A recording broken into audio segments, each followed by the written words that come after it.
Nanoparticles began forming at Harbinger's shoulders. It first created the internal circuitry inside Harbinger's body, with the nanoparticles itself becoming the wires and connection points. Then came the armor, forming a paradoxically tough but flexible exterior that protected the internal circuitry. It formed around the trapezoids and shoulder blades, with lights pulsating around edges. Above the upper right chest, there was an inscription molded into the very armor itself. It harbored its name, Harbinger. Now that I'm getting a good look at you, you kind of look similar to those mechs that were popular back in my previous world. Kukuko. I'm better. Michael scoffed. We'll see when you show your true form. Judging by this rate, Harbinger would show his full torso at the 6th stage, its legs at the 7th and 8th, and finally, his head at the 9th stage, completing the body formation realm. That's why you should get as many Godforge pieces as you can, as fast as possible. We'll deal with that later, he said as Harbinger's body stopped manifesting. For now, the only thing I can buy with $100 is more upgrades to my drone. He closed his eyes and focused on the upgrade shop. Mithril artifact. Drone. Spirit of old. 0 drops. Vision. Camera. Drone vision. Shared vision. Magnetic vision equals 3. Beast folk vision equals 3. Weapon. Unity firearms. Unity gun. Unity gun MK. 2 equals Unity grenade. Unity grenade equals 2. 3. Ability. Switch inventory equals 1. Mini drone inventory equals 2. 3. Propeller. Stealth. Muffled propeller. 3. Speed. Double blades equals 1. 3. Frame. Stealth. Camouflage equals 1. Invisibility.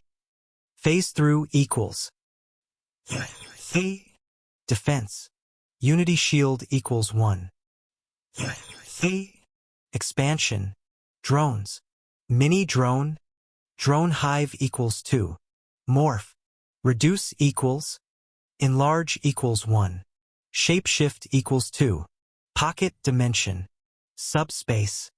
Isolated room equals 1. Allies. Fudge. Mini drone link. Weapon equals. Inhabitation equals 5. Ability equals 5. Shiina. Mini drone link equals 1. Weapon equals 1. Inhabitation equals 5. Ability equals 5. Of course, the main thing that he wanted to buy right now was a mini drone link for Shiina. Linking a mini drone to her weapon would not only open it up for upgrades in the future, but it would add a little bit more protection for her when she truly needs it the most. After all, he found out that even after linking his mini drone to Fudge, he realized that he could still control it as much as he wanted. If he wanted it to turn back into a mini drone, then it would do so in an instant. And since he bought the Unity Gun MK to upgrade, this meant that all of his mini drones would all have a barrel attached to them for a Unity gun. So, if either Fudge, Shiina, or any other magnetic he links these drones with are in a position where they couldn't defend themselves, then he could turn their weapon back into a drone and give them a lifeline that could save their lives. And speaking of which, it seemed that there was exactly a new type of upgrade he could buy called the Unity Grenade MK. And the mini drone inventory that specifically helped in that type of situation. Grenade MK. 2. This upgrade lowers the cooldown needed to reload the ammo into the barrel. Purchasing this upgrade will also allow the mini drone to have their own smaller version of the grenade. Cost. 2 drops. Mini drone inventory. This upgrade allows the mini drones to have an internal space dedicated to a limited amount of switches inside. Cost. 2 drops. These two were very good upgrades. The grenade upgrade would act as sort of a last resort for the Dragonborns since it would create a tremendous amount of explosion that would disable all mana and even abilities for a certain amount of time. As for the mini drone inventory, that would just be a good upgrade in general. He could store switches in there, meaning that if the Dragonborns needed it, then they could take out a switch and invoke his ability power even from a distance. He could store a normal switch or maybe even a Unity Saber in there as an emergency weapon. The best thing about these upgrades was the fact that it applies to all current and future mini-drones in existence. And since he was planning on buying a mini-drone for each Dragonborn, then investing 4 drops for that would totally be worth it in the long run. I would buy this if I had the drops to spend for it. Right now, he had 0 drops of Su left in his arsenal.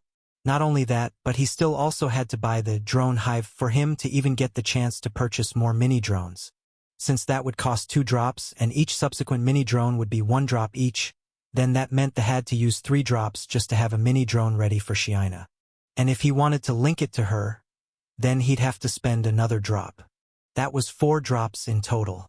Thankfully though, his money was just enough to purchase those upgrades.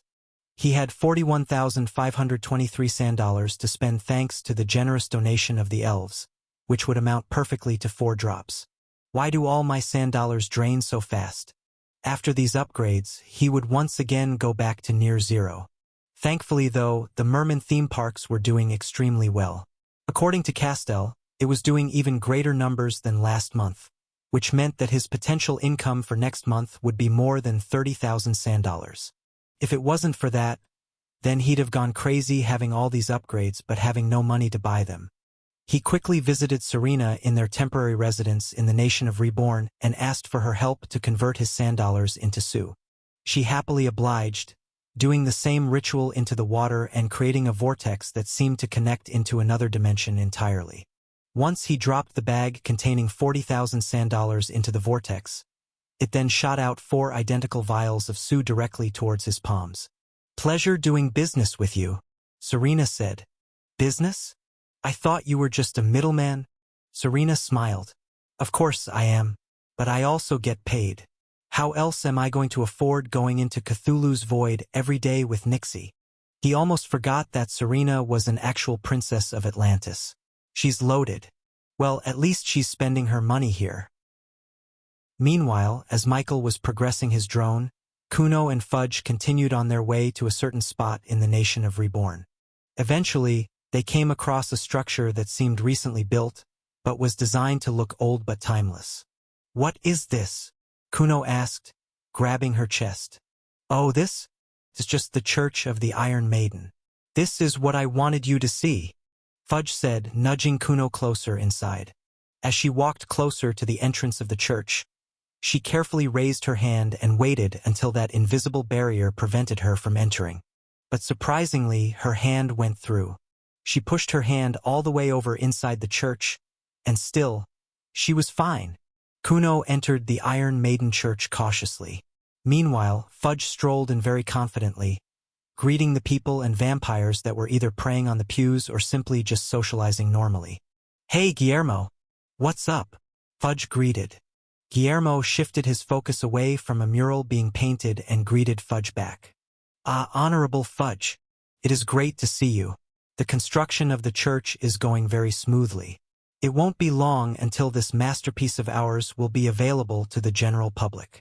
For now, the only ones visiting the Iron Maiden were those already loyal to it, like the vampires and some humans.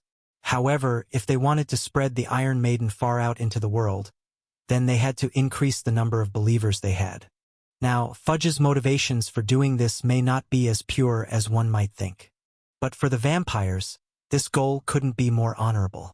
Finishing the church meant that they would be one step closer to achieving their goal of reconstructing the ancient religion for Gaia and hopefully trigger her revival. That was why they were working on the church day and night with complete and utter devotion. They meticulously curated the decorations, the furniture, and everything else in accordance with what they knew of Gaia, or who was now known as the Iron Maiden, in hopes of it being enough to satisfy her on her arrival. Looking good, Fudge compliments.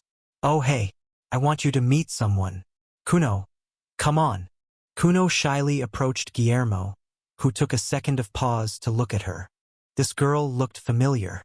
However, no matter how much he tried to think about it, he couldn't quite place where he'd seen her before.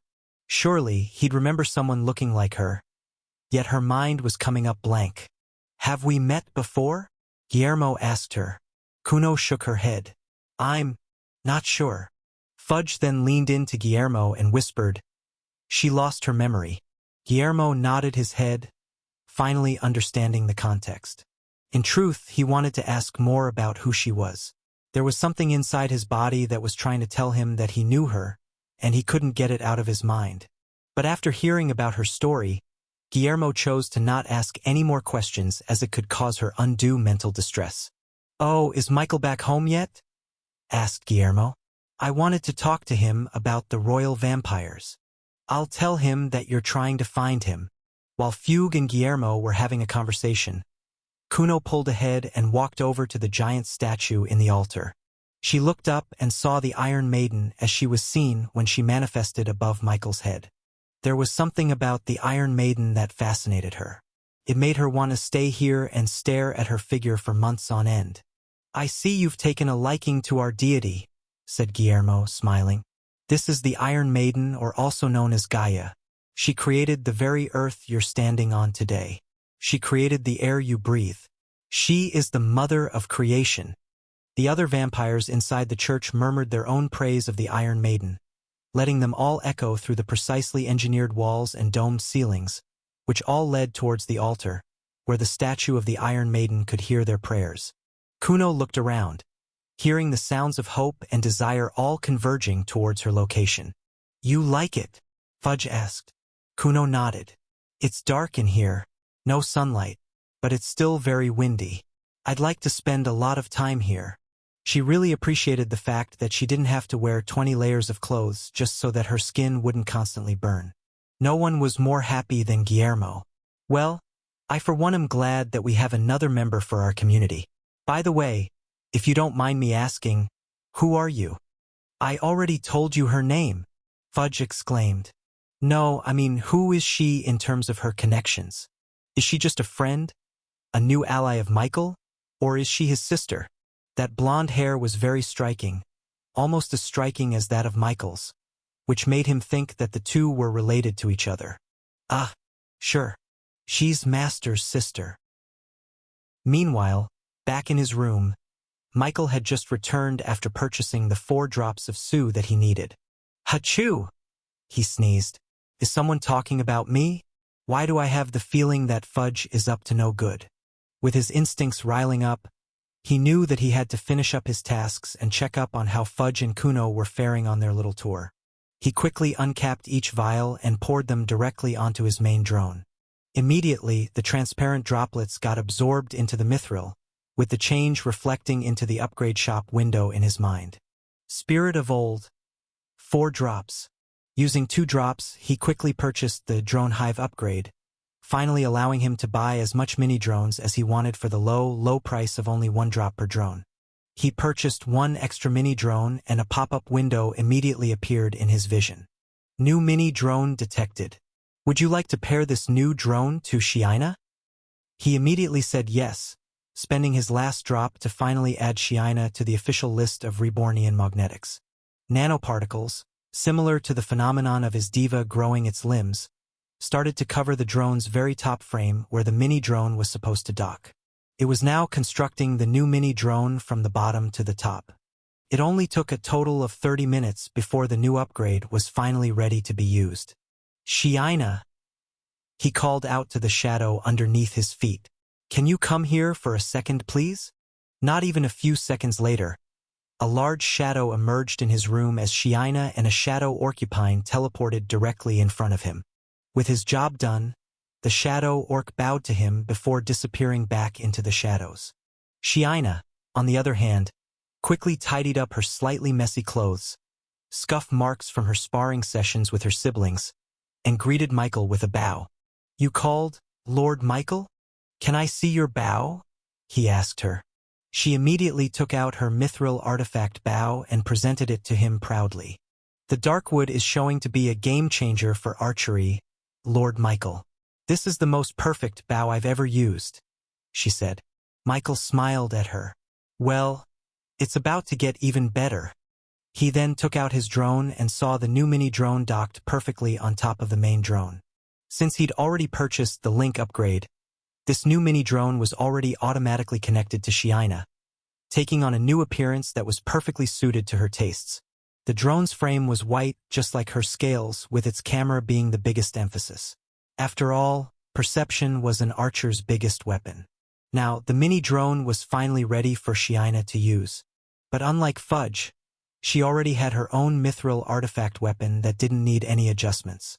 The bow already had a perfect frame and string, courtesy of the darkwood given by the elves. Thankfully, the mini drone could take the appearance of anything they so desired. As soon as he put it close to Shina's mithril artifact bow, it suddenly shot out of his hands and attached itself to the center of her weapon. Nanoparticles started to arise from the mini drone as it began disassembling itself into particles. Then a second later, it began forming an entirely new item, circling the very thickness of the bow positioned perfectly where Shina's line of sight would be once she wielded the bow in her hands. Her bow now had a scoped attachment. Thanks to her new ability power, she could hit anything she set her eyesights onto. With a scope like this, she could extend her range of effectiveness far beyond that of her own vision. Right now, the scope only had about an 8x magnification, but since this was a mithril relic weapon, there was lots of potential for upgrades in the future. "Try ITY out," he said to Shiina. After he handed it to her, she immediately stood ramrod straight and took out a simple arrow from her quiver and loaded it into her bow. She then grabbed its strings, pulling it towards her chin before looking down the scope. She squinted as she looked in the distance. "How do you like it?" And before he even finished his sentence, she suddenly released a shot out into the distance, with the arrow quickly disappearing into the skies. And with quick succession, she took out another arrow and fired it in the same direction. Those were real arrows. He thought that she'd just look through the scope just to see what it would be like. But he didn't actually think that she'd take a shot, much less two. The arrows traveled through to the other side of the nation of Reborn before finally arcing down towards a specific courtyard where Rebornian soldiers were practicing their skills. Jaku and Zion were supposed to be practicing their skills like Amisu, but instead Jaku was laying down in the shed, while Zion was playing around, causing a ruckus, and distracting the other Rebornians from finishing their training. They thought they were free from the tyrannical gaze of Shiina, but suddenly, an arrow suddenly grazed past their ears and landed into the ground, scaring them witless. Jaku and Zion looked around, anxious as they thought that Shiina was out there somewhere, staring at them. They quickly got up and joined Amisu with their training. "Fufu, this new scope is very useful, Lord Michael." "Thank you," Shiina said gleefully. Since Shiina wasn't that irresponsible, he knew that she wouldn't accidentally hit someone just innocently walking in the streets. But to think that she would even shoot her own siblings. Shiina was quite strict, even more than before. "Did something happen?" he asked her. Shiina bowed towards him. "It has come to my attention that I, alone, cannot hold up the entirety of the Reborn Company without your presence. I need their help. I need my siblings to awaken their abilities as fast as possible so that we could be of use to you. That is why I have increased our training time, Lord Michael. I want to someday have you rely on us, instead of us relying on you." He wasn't going to argue with that since he truly did need the Dragonborns to awaken their divas. After all, it was basically limiting their progression in the body formation realm. Since Shiina and Fudge awakened their abilities, they could now advance to the next stages almost immediately. If he had enough sand dollars to buy more Godforge pieces, then he would have advanced them both to the second stage already. The only other barrier they would face would be if they needed to awaken a new ability, and from his experience, he knew that that wouldn't happen until they were in the third stage of body formation. So, he was planning to get 10 kilos of Godforge pieces to advance them both to the third stage as fast as possible. A kilo goes for 10,000 sand dollars, so he had to save up for a few more months until he could buy it. "I really need to find a way to earn more sand dollars." The Merman theme park worked extremely well and now became his best source of income. If he could find a way to entice both the vampires and the elves to visit the nation of Reborn and spend their sand dollars there, then he could essentially triple his monthly earnings. After Shiina left to continue her practice with the Dragonborns, he began thinking up of ways to target the elves and the vampires. "I could make a new roller coaster for the elves." Into Cthulhu's Void worked so well because all mermen had an instinctual fear for the ancient primordial beast hiding under the sea. Thankfully, it seemed that elves had a similar fear about a creature, the Zephyrs. According to Shiina and the others, Zephyrs were non-living creatures whose nature was completely opposite to that of the elves. They were born simply to cause destruction to the entire elven race. Not only that, but they seemed to have powers that completely countered an elf's perception and natural aim. Most of their race were completely helpless when dealing with Zephyrs.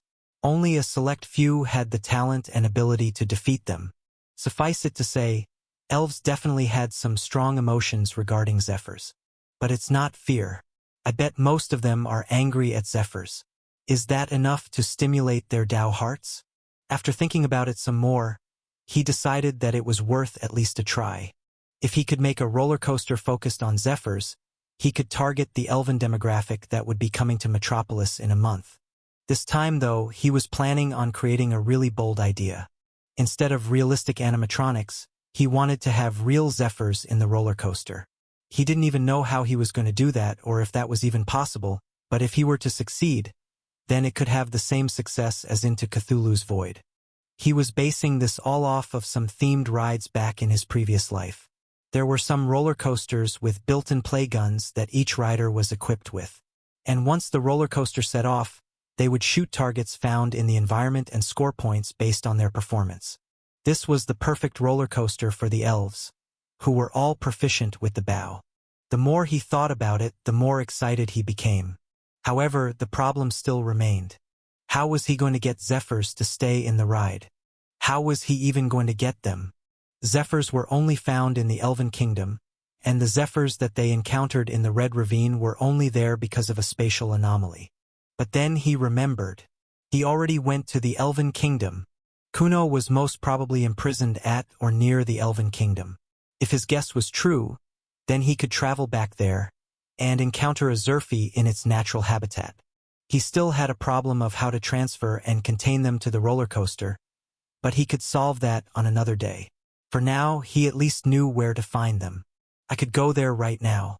Of course, going into an unknown location could be very dangerous, especially if there were Zephyrs around. And since he'd be going to their homeland, he could encounter tens or even hundreds of them at the same time. Combined, the explosion they created could level the entire continent off the face of the earth. Even he wouldn't survive from that. If he did go there, then he had to be extremely prepared to fight them off or be prepared for a stealthy entrance. Thankfully, though, he had a vehicle specifically upgraded for stealth. He prepared his main drone exactly for this occasion. It could turn invisible, it could pass through solid objects, and it could turn itself into something as small as a bird and soften the propeller's noise to effectively only a few meters in diameter. If he really wanted to, then his drone could take him anywhere undetected. However, he still wasn't in a hurry to go off on another adventure. If he went there now, he'd basically be going in blind. He knew nothing about the place he'd be going to. He didn't know its inhabitants, its dangers, and lots more. He didn't even know how he was going to take those Zephyrs back home, or if he should even do it at all. I guess it wouldn't hurt to take a look. His plan was to just look around the environment and make a mental map of what he could see. That way, if he ever saw a landmark, then he could cross-reference that with a map of the world and actually see where he ended up. This way, he wouldn't have to explore the unknown lands and put himself in unneeded dangers. I should get out of the house first. Teleporting will definitely cause major mana disruption in the entirety of the nation of Reborn. He grabbed his main drone and touched the miniature doors on the backside, teleporting him inside the control room. Once there, he was ready to pilot it to find a suitable spot for him to teleport from. But just as he was about to move, he realized that there was something different inside the control room. Every wall was surrounded by monitors that let him see the outside world from within. Placed around the room were these futuristic computer terminals showcasing the various telemetry of the environment like temperature, wind speed, etc. But in the corner of his eyes, he saw something different. He saw an inconspicuous door on the other side of the room, right next to new terminal screens that were turned off, showing only a black image. What's this? He walked up to the door and saw the circular lock on the front. This door was designed like the doors on ships, where one had to twist the wheel in order to get the lock to open. Curious about this new addition, he tried to twist the lock, but it wouldn't budge. The wheel was rock solid, even when he used magic that enhanced his physical attributes.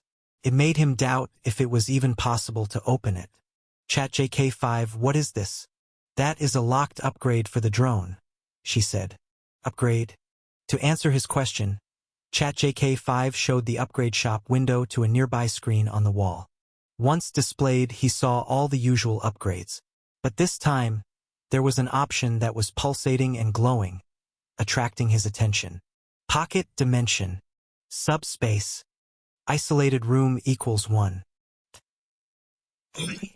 This was a new upgrade for the pocket dimension, one that he had yet to unlock. So, this door leads to that isolated room? And I have to purchase the upgrade first before this door is opened? Precisely. What does this upgrade entail? Isolated room. This upgrade allows access to a private room inside the subspace. The room will be completely secluded from everything, letting not even air, heat, or light seep out of the room. The room's complete dimensions are 10 by 10 by 10 feet and can be made bigger through expansion upgrades. A room that doesn't let anything in or out. It was basically a completely sterilized space, which was completely cut off from reality itself. It was basically an upgraded version of a pocket dimension. What would I even use this upgrade for? I'll just spend my drops on something else. Maybe I'll buy it if I succeed in building the roller coaster for the elves. Wait. Upon first thought, it didn't seem all that useful for him. After all, he had no need for a completely isolated room. He couldn't even think of a way that this would be useful. Even the other useless upgrades for his drone would have been a much better use for his money. But then he remembered. What is an isolated room good for? Well, a room cut off from everything meant that there would be no contaminants present inside. There would be no unaccounted changes in air quality, temperature, and heat. In short, this place would be a perfect greenhouse. A greenhouse for what? Darkwood. According to the elves, darkwood was an extremely volatile material that was incredibly hard to grow, even under the most optimal conditions. It needed to be built in elven soil. There needed to be just enough sunlight, enough water, enough wind, and everything else. Just one mistake from those very numerous requirements would cause the plant to die out almost immediately, with no recovery whatsoever. It was so hard to grow darkwood that even the elves were unable to succeed.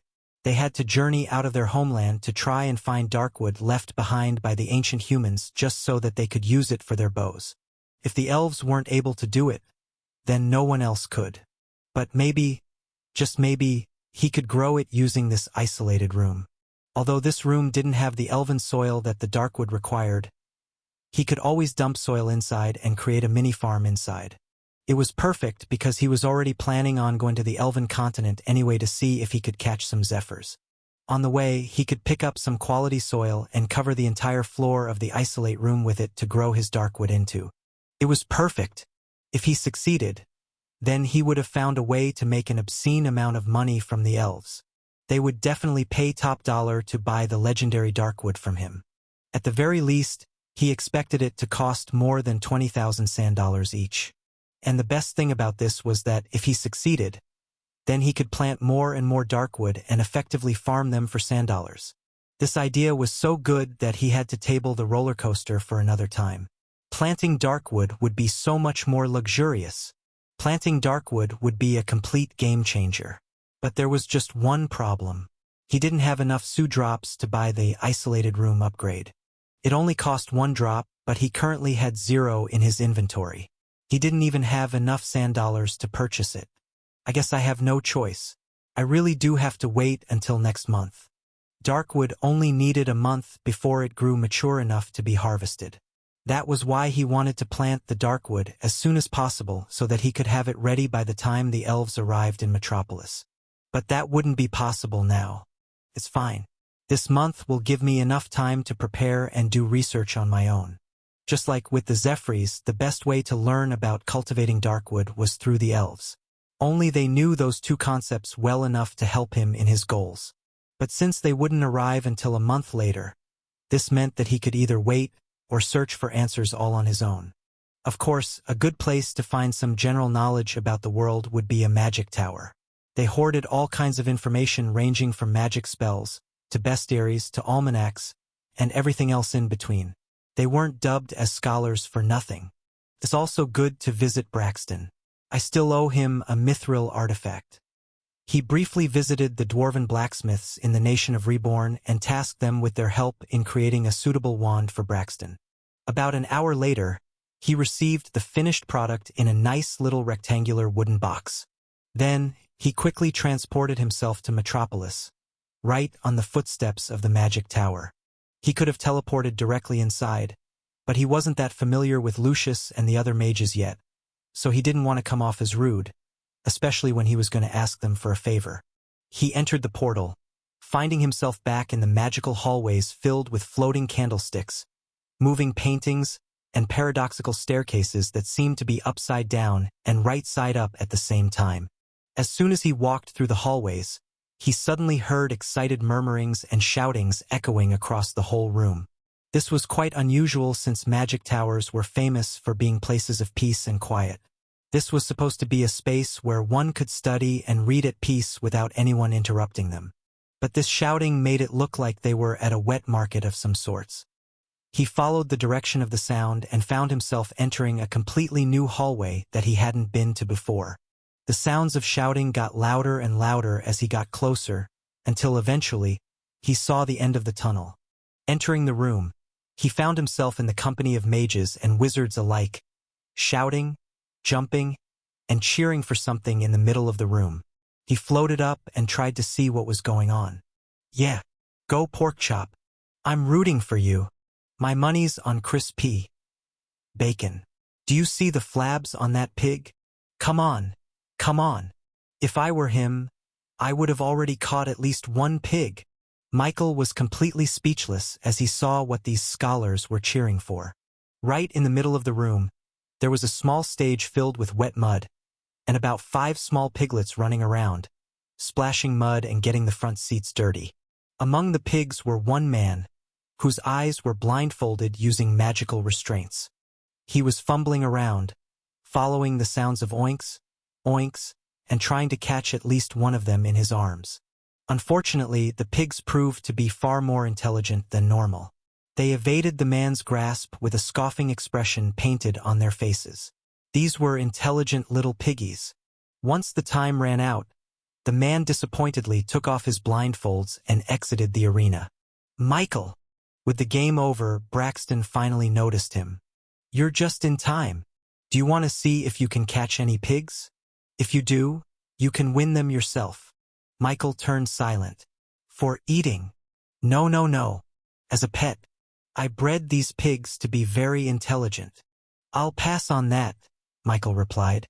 "Oh, I see," Braxton said, disappointed. "What did you come here for? Did you miss your best friend?" You can say that.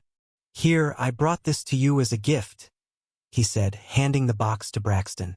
Even without knowing what it was, Braxton looked extremely pleased. "Just knowing that you're thinking of me is already a gift." Then he opened the box, and as soon as he saw what was inside, his eyes immediately widened. He carefully took it out of its container, holding it with both his hands.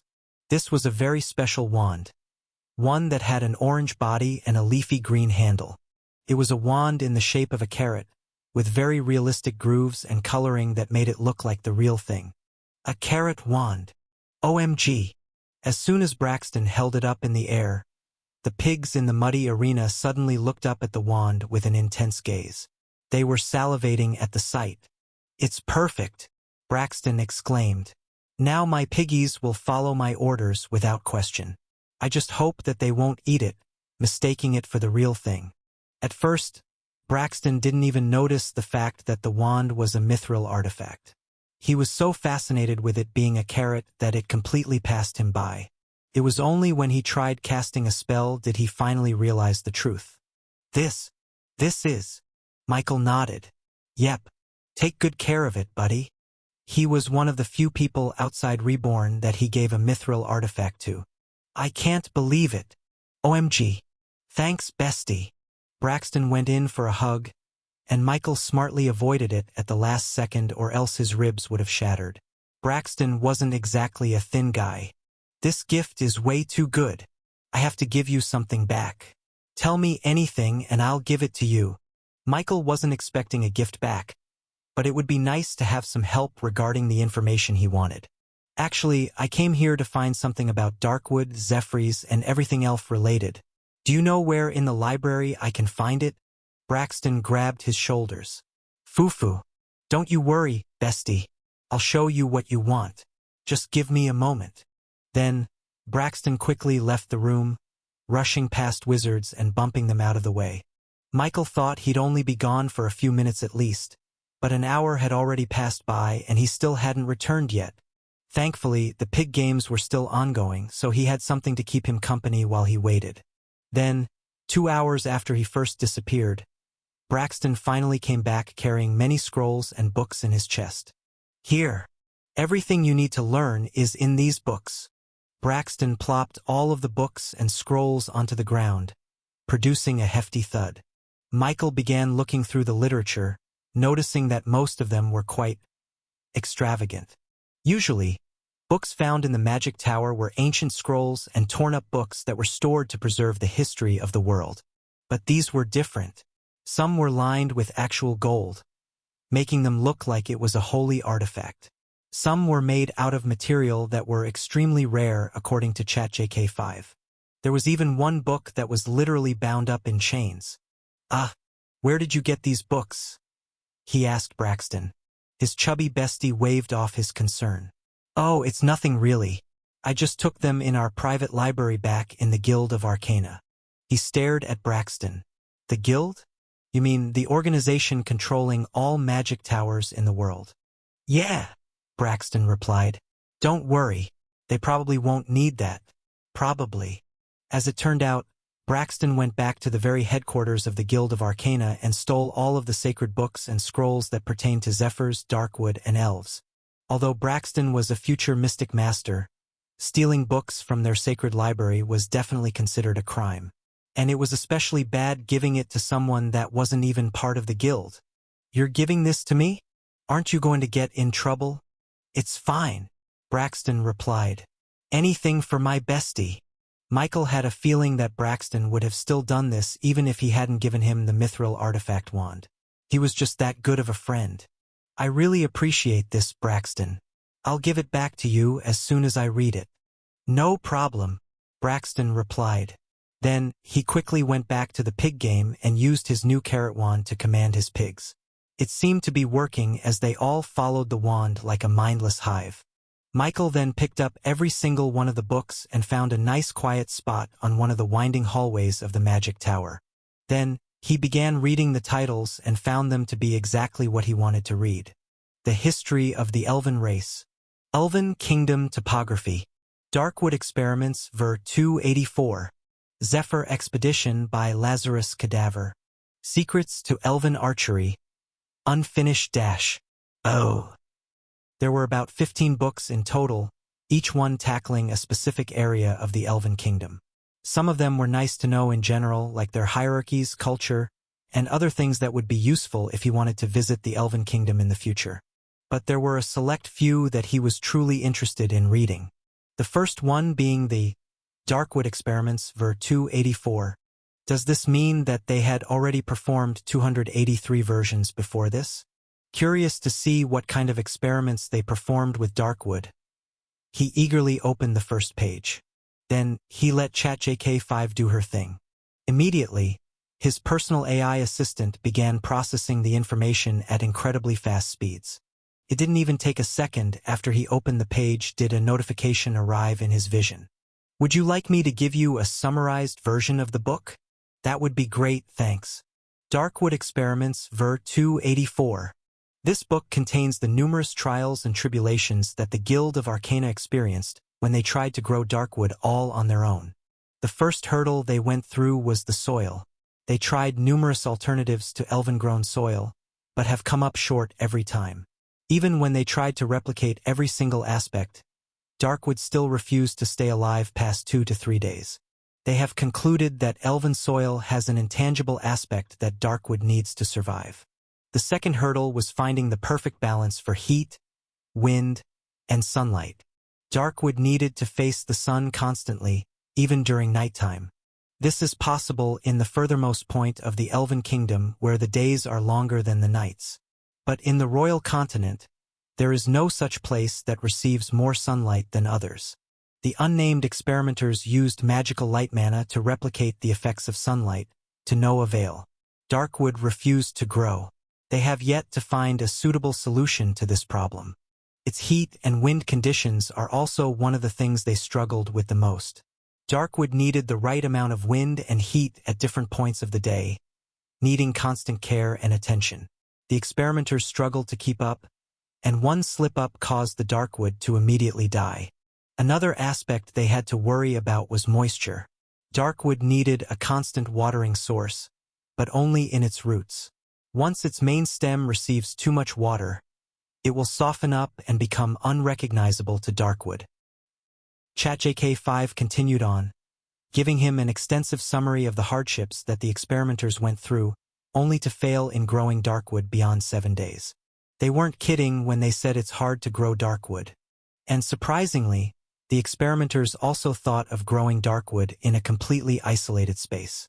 They did most of their experiments in a pocket dimension as they tried to get rid of any unnecessary contaminants. This meant that having an isolated space won't necessarily allow him to be able to magically grow darkwood. But he wasn't planning on doing that in the first place.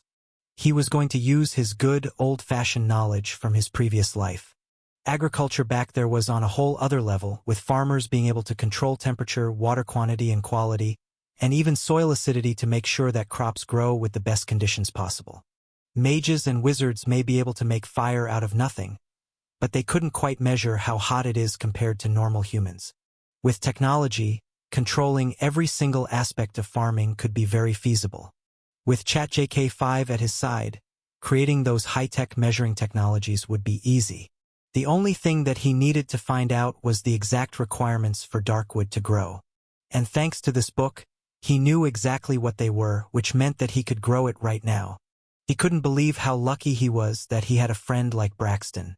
The man just gave him the most valuable piece of information he had ever received in his life. Just then, he suddenly heard stomping echoing around the hallways. Braxton! He heard Lucius, the tower master, angrily calling out to Braxton. Michael walked towards them, seeing Lucius looking all disappointed at his bestie. Braxton, I can't believe that you stole documents from the sacred library. Do you know how valuable they are? Lucius said angrily. We treat knowledge just as valuable as gold, and you just gave it away? Michael immediately stepped forward. He didn't want to be the cause for all of this. Lucius, it's my fault. I asked Braxton for help, he said. But before the tower master could even say anything, Braxton waved his wand in his face, showing his new carrot wand. But look at what Michael gave me. I couldn't not give him anything in return, could I? Lucius shook his head. A carrot wand? Do you know how valuable those books are? What the F?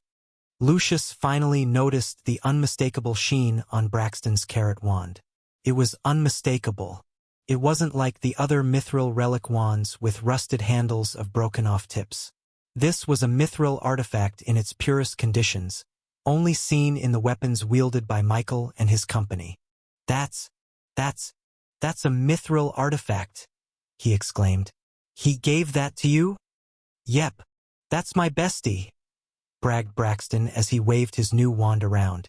Michael still felt bad about getting Braxton in trouble, so he quickly tried to apologize on his behalf. Hey, I'll return the books, he said. I'm just about finished reading them anyway. But before he could even finish his sentence, Lucius suddenly grabbed his shoulders and looked at him with intense desperation. Do you need more? I can get you more. I'll ransack the entire Guild of Arcana for you, Lucius declared. If Braxton could get his own customized mithril artifact in exchange for some few documents that probably wasn't even that important to the guild, then Lucius was willing to do even more than that to get one himself. He was even willing to commit crimes to get whatever Michael wanted. Michael, I'll do anything for a wand, Lucius begged. Just tell me what to do. Seeing a tower master begging like this was definitely a new sight to behold. He was supposed to be a dignified leader of the magic tower, but now he was even bowing lower than the pigs just to get a mithril artifact of his own. But Lucius wasn't embarrassed. If other people, heck if the other leaders of the Guild of Arcana learned about this, then he was sure that they would have acted the same way given the chance to get a real mithril artifact. "Okay, you didn't have to kneel," Michael said, relenting. "I'll see what I can do." After promising Lucius that he was going to get a mithril artifact wand on his own, Michael went back to his room to continue learning about the elves. As thanks, he was allowed to have the scrolls and the books that Braxton gave him. He didn't know if Lucius had the authority to do such a thing, but it didn't matter. He was thankful. He looked at the next book called The Zephyr Expedition by Lazarus Cadaver. Lazarus Cadaver? Who is that? His answer was soon answered as he flipped to the first page, seeing the first entry from what seemed to be the diary of Lazarus as he traveled to the Elven Kingdom, as well as an introduction of who he was. Day 1. I found myself intensely curious about zephyrs. They're such weird creatures. They're not even alive. Cerberus and the other mystic masters are busy teaching their own prodigies and protégés for the next generation. But I can't be bothered. I have to learn more about the zephyrs. And so, here I am, in the middle of a forest with zephyrs hot on my tail. Cerberus? He didn't expect to see the name of that old man here. He only ever saw Cerberus as a chill, laid-back old man who lazes around in the nation of Reborn without doing anything, that he forgot that the man was actually a genuine mystic master. And judging from the context, it seemed that Lazarus was a mystic master as well. I should ask Cerberus later about this Lazarus guy. For now, he wanted to focus on the contents of the diary, so he let ChatJK5 do her thing and condense a 400-page document into only a few paragraphs containing the most important bits. Most of the book contains the day-to-day life of Lazarus as he has close encounters with the zephyrs. He goes into detail about their habitats, their behavior patterns, as well as his opinions as to why they exist. Is there anything about restraining zephyrs or keeping them in a cage? Yes. Lazarus made many attempts to contain a zephyr so that he could research them in close proximity. He was not able to succeed. He was forced to do his research on-site, taking him close to 5 years to reach a conclusion for his findings. This was disappointing to hear. If Lazarus had somehow found a way to basically neutralize a zephyr's explosive tendencies, then that would have basically solved his roller coaster problem. I'll have to do an experiment of my own once I get there. Thankfully, journeying out into the zephyr's homeland wouldn't be that dangerous anymore thanks to Lazarus' extensive detailing of the whole map. ChatJK5 showed him the sketch and converted it into a full 3D map, allowing him to see where zephyrs were usually located, or what Lazarus called as hotspots. Then, Michael read the other 13 books on elves, allowing ChatJK5 to basically become fluent in the elven culture. If he needed to know something, then she could tell him the answer in an instant. He won't be clueless anymore if he travels to the Elven Kingdom. I'll deal with the Zephyr/roller coaster idea later. For now, I want to focus on Darkwood. He basically had everything he needed to start his farm. Building the technology for automated sprinklers and temperature regulators will be easy. As for the elven soil, he'd just scoop them up once he goes to the Elven Kingdom. He didn't even have to worry about the seed. According to the Darkwood Experiments book, one could simply splice a tiny portion of stem from a darkwood and use it as a seed to grow more. All he had to do was ask Shiina for a tiny little favor, and then he'd have the seed to grow darkwood. The only other problem that he faced now was the fertilizer. According to the book, the experimenters found that using morel spores achieved the greatest results. It was what the elves also used in their attempts to grow darkwood. Where am I going to get morel spores? He didn't even know what kind of material that was. But according to the book, morel spores weren't super rare. They weren't prevalent, but they also weren't that hard to find if one looked for it. So, it was very well possible that someone in Metropolis knows or even sells morel spores that he could use. Back to Metropolis I go, he said as he transported himself into Barnaby's vault. Barnaby would surely know where to find some morel spores. He quickly went up the stairs and entered into his room, finding Barnaby looking over some paperwork. "Ah, Michael. It's great to see you. What brings you there?" Michael told him about his need for morel spores. Thankfully, Barnaby knew just the place. There's this small store called Sporitastic located on the lower left quadrant of Metropolis. They sell all kinds of mushroom spores wholesale. If anyone's got morel spores, then it would be them. Thanks, Barnaby. No problem, Barnaby said. If you're planning on selling your mithril artifacts for a very hefty price, then you know where to find me. Michael was surprised that Barnaby already heard about the incident in the magic tower. I'll think about it, he replied. Then he set off to find his fertilizer. Michael followed the directions for Sporotastic and found a quaint little shop shaped in the form of a mushroom in the corner of a street. He opened the door, immediately smelling mushrooms and seeing spores flying around in the air. "Excuse me, is anybody there?" he asked. A peculiar old man with a bulbous nose reminiscent of a mushroom got up from the counter, having bent down to pick up something from the floor. "Yes? Have you come to experience a new world?" the old man asked creepily. "Huh? No, I just wanted to buy some morel powder," Michael replied. The old man walked closer to him. "Really? I assure you that taking a small bit of this thing can make you feel like you're in another world. You'll see the cosmos in its entirety." He was presented with a vial containing a single mushroom. "I have assessed the mushroom to be Psilocybe cubensis, or more commonly known as hallucinogenic mushrooms." Michael thought that this store only offered mushrooms meant for medicine or cooking, but as it turned out, this place was for people who like to get high. "Oh, you seem to know about this," said the old man. "I got something a little bit stronger in the back. Those will work best with magicians." Michael had no doubt that whatever the old man offered him would be effective even with magically inclined people. However, he had no intention of participating in this hobby, at least for now. "No thanks. I don't want another out-of-body experience," he said, rejecting the offer. "Well, too bad," said the old man.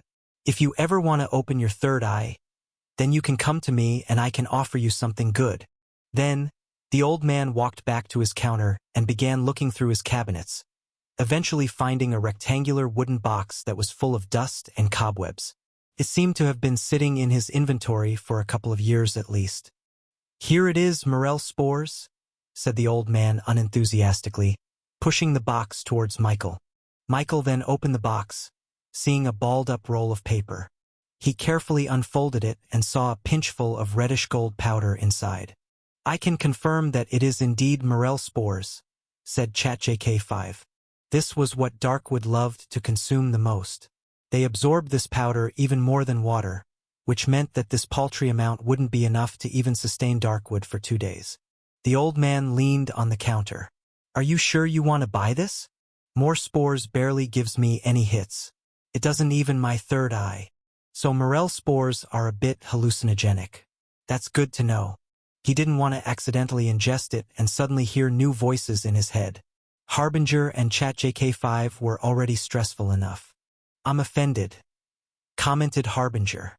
Michael ignored him and asked the old man about how to get more morel spores. "Do you have more?" he asked. "How much do you want?" "About 30 times as much," Michael replied. "Do you have that much?" The old man raised his eyebrows, wondering what Michael would use those spores for, but he didn't ask. "No, I don't," he replied. "But I can make more." "Really? That would be great." But the old man leaned on the counter and gave Michael a sleazy look. "Growing that much morel spores will take away from me growing more of the good shrooms, if you get what I'm saying." Michael nodded. Price wasn't an issue for him. "I can pay a lot for it," he said. But the old man wagged his finger. I don't want money. I want you to take one of these." Michael was once again presented with the vial of hallucinogenic mushrooms. But this time it was different. It had glowing spots on its stem, making it look poisonous. But that wasn't the only thing that Michael noticed. He felt his heart reacting to the mushroom. It was stimulating his God-forged pieces. Somehow, this hallucinogenic mushroom was filled with ability power. He couldn't understand how that was even possible. Plants, animals, and even mushrooms could mutate to wield magic. But ability power was a different thing. It could only be imbued into something. It wasn't naturally occurring.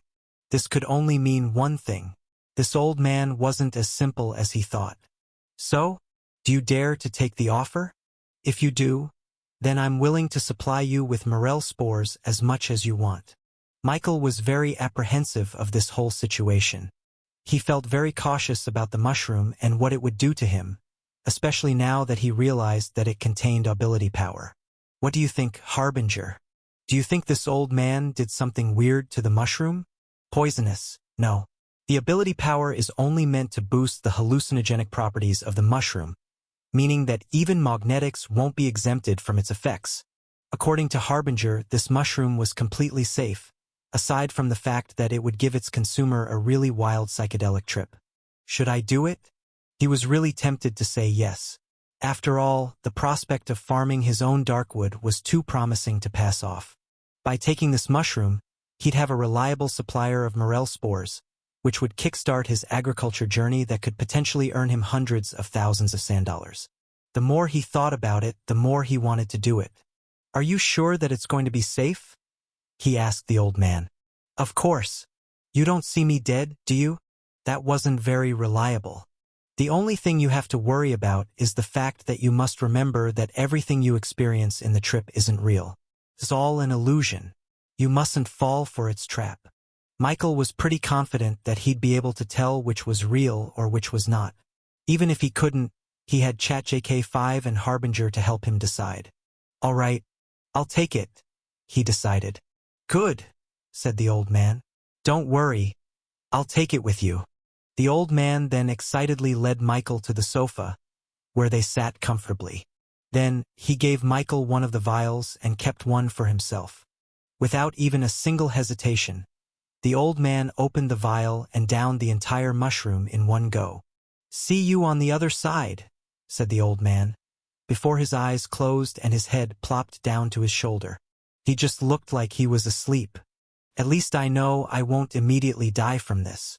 Michael took the top off the vial and took one last look at the mushroom before putting it in his mouth. Surprisingly enough, it tasted a little bit sweet. He began chewing on the mushroom, but felt nothing different at all. Even when he consumed all of it, he didn't fall asleep like the old man. He just stayed conscious. Did it not work? It seems that you have an immunity to this specific type of mushroom, said ChatJK5. Just then, Michael felt a little bit drowsy. Then his eyes closed. Wake up! Wake up! Michael opened his eyes and saw himself staring at a dimly lit ceiling. That looks familiar, he thought. You're awake. He looked to the side and saw an unfamiliar woman sitting right beside him. She was wearing a bright orange vest and a white hard hat with a green cross painted on the front. "An EMT?" he muttered out. "Yes, I am," the woman answered. "We just got a report from your watch that you seem to have suffered a major heart attack. We'll take you to the ambulance now." Then he heard the door open as two men came inside, carrying a large stretcher towards his side. Huh! What's happening? He looked around and saw a scene that almost gave him another heart attack. Right by his side was his prized collection of anime mangas and figurines. Beside that was his personal computer, still turned on, with the screen frozen at a lose screen from one of his favorite FPS games. What the hell? This was his room from his previous life back before he was reborn. Sir, are you all right? Will Carrie go to the ambulance now?" said one of the EMTs. But he immediately shook his head and said, "No need. I'm fine." He stood up, stumbling for a few seconds before he finally found his footing. "Are you sure, sir? It looks like you still need some first aid," said the woman. "I'm fine," he insisted. He was still trying to take a grasp of what happened to him. When he took the mushroom, he didn't expect to find himself suddenly back in his old room right where he left off. For a brief second, it made him think that everything he experienced in the Royal Continent was just a dream. The realness of this situation made him think that he just had a lucid near-death experience. Reborn, Metropolis, his family, it was surreal to believe that everything was just a dream. Going to the hospital certainly wouldn't help him now. After all, no one would ever believe him when he tells them that he experienced 13 years in another world where magic and monsters existed. This is just a hallucinogenic experience from the mushroom, he tried to convince himself. Don't go thinking I'm gone. Suddenly, he heard Harbinger's voice echo out from his mind. He didn't think he'd be this relieved to hear him in this moment. You're still here. Of course I am. Did you think that it was all a dream? Michael was ashamed to say that he did think about it for a brief second. But the appearance of Harbinger, and therefore of abilities and magic, meant that everything that happened in the royal continent was real. It wasn't a dream. Chat JK5? You hear? However, the presence of his trusted AI partner was severely missing. Why is she gone and you're still here? He asked Harbinger. I don't know. But good riddance, am I right? Michael had no idea why he was here. He had no idea if this was even a hallucination in the first place. It certainly felt real, as he felt the pricking sensation of a needle as the emergency medical technicians gave him some medicine to make his condition better. Once they were sure that he wasn't in any more danger, they quickly left his apartment, leaving him alone. What now? Should I just wait until the hallucination effect is over? What's the fun in that? I want to explore. In truth, Michael was a bit hesitant to go out. If he went out and saw the real world, a part of him would think that he wouldn't be able to return to the royal continent. But the old man's words assured him that that wouldn't happen. Nothing here was real. He walked up to the door and slowly made his way outside. As soon as he stepped out, the sounds of honking cars and shouting pedestrians immediately rang out in his ears. I guess some things don't change. When he was first reborn, he thought the world of the royal continent was crude and basic. After all, they had no advancement in technology whatsoever. But after seeing the real world again, he was changing his mind. The nation of Reborn was definitely much more refined than this place. There was no trash littered around in the streets, no rats sneaking around in the sewers, and definitely no drunk guy sleeping on the floor. Just then, he suddenly felt a vibration in his pocket. BZZT, BZZT. He took out the phone from his pocket and saw a myriad of missed messages written inside. You're not coming on your shift. We're swamped over here. Can you come? The manager asks if you can take an extra shift. It had been so long that he had completely forgotten his job in the first place. Of course, he ignored the text messages. He wasn't going to spend his day here hunched over in a cubicle. Just then, he heard screams on the other side of the street. It wasn't screams of terror. It was excitement. He saw people rushing through the streets, holding up their phones and a piece of paper for someone to write a signature with. He went up on his toes, peering through the crowd to see which celebrity it was that graced the streets with their presence. Unfortunately, there were too many people for him to take a good look. He walked closer, eventually finding himself at the edge of the crowd. And finally, he saw her. Hair as black as the night, skin as flawless as a pearl, eyes shining like a star, and lips as luscious as a cherry. It was Yuna Kim. She was currently signing vinyl albums and taking selfies with her fans. Despite being overwhelmed with literally 1,000 people screaming at her face, wanting to get her attention, she managed to keep her composure and smile at everyone she met. Yuna, if it was before his reincarnation, he would have just been satisfied with standing by the sidelines and observing her from afar. But now, he wanted to go up and greet her like an old friend. It had been so long since they'd seen each other back in the royal continent. Unfortunately, there were hundreds of other people who seemed to feel the same way. They were desperate to get her attention, and he wouldn't be able to squeeze his way through. It didn't matter anyway. She wasn't the Yuna that he'd been acquainted with all these years. He slowly started walking away. But then, he suddenly heard a change in the environment. Instead of excited screamings, there were now just murmurs and silent snapshots from cameras, wanting to capture this moment. He turned around and saw Yuna standing right in front of him. He almost couldn't see her from all the camera flashes that were simultaneously going off at the same time. He would certainly find his face in tabloids and newspaper articles the day after this. Yuna Kim looked at him, her eyes seemingly confused. She was trying hard to understand where or how she recognized him. Then, at the same moment that a camera flashed behind her, she realized it. Michael. Michael was speechless. He didn't think she'd recognize him because they were only acquainted once he had been reborn. Yuna shook her head before massaging her temples. Is this a dream? She asked. A dream? Those few words from Yuna was like a bombshell that dropped in front of Michael. This whole experience was supposed to have only been an illusion, something that was completely fake and only made in the confines of his own mind. But judging from the fact that even Yuna seemed to have been pulled into this world meant that something else was happening entirely. Maybe this world wasn't as fake as he thought it would be. Yuna dash. As he tried to reach out to her and talk to her, he suddenly felt a tugging force pulling him backwards. It was inescapable, like a black hole yanking on his very soul. Then, the world around him seemed to warp, stretching forwards like rubber until finally, he saw himself in a completely different environment. He looked around, only to see himself standing in the middle of a busy street. There were carriages being pulled by horses beside him, some others using a rickshaw. Carriages? As he was taking in the new environment, someone accidentally bumped shoulders with him. "Sorry," he apologized. The man seemed annoyed. "Don't stand around, man. There are lots of people walking around here." Despite being scolded, Michael just stared at the man with a shocked face. The man he just bumped into was someone who wielded magic. And not just any magic, but all 8 of them. As impossible as it may have sounded, the seemingly normal guy he just bumped into was also someone who could use unity. He knew this because he could feel the movements of the mana in the air exhibit the same reactions as it would have if he messed with it. And as he looked around at the people around him, he realized that this wasn't a special case at all. Everyone around him had 8 elemental masteries. What the hell? I don't recognize any of these people. And where am I? This isn't the nation of Reborn. After seeing the horse-drawn carriages, he thought he finally returned to the royal continent. But he didn't recognize this place.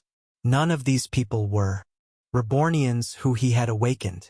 As far as he knew, people who could wield unity had long gone past extinct before he was able to awaken more.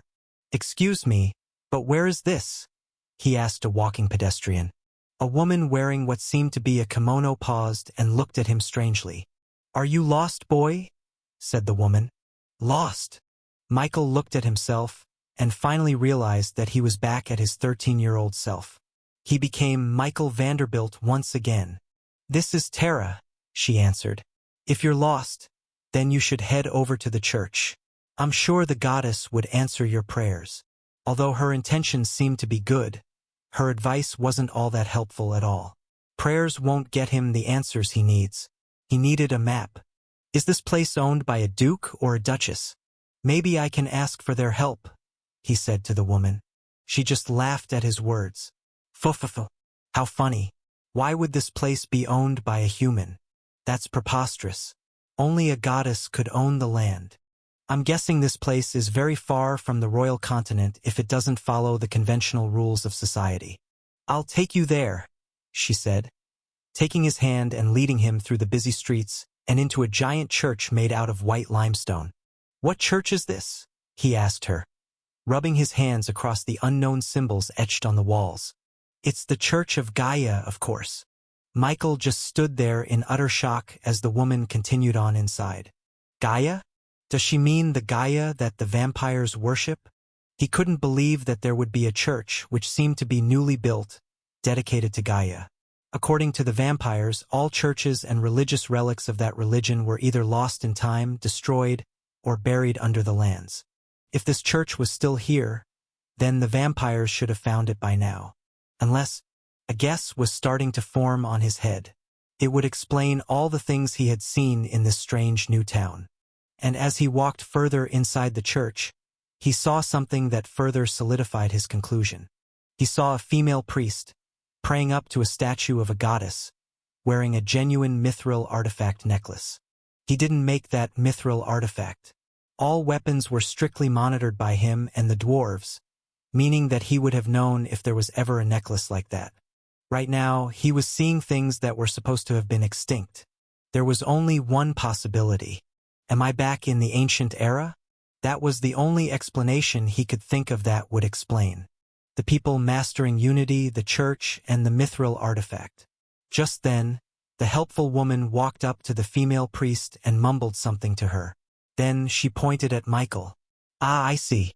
We can certainly help the lost," said the female priest. "Come, child.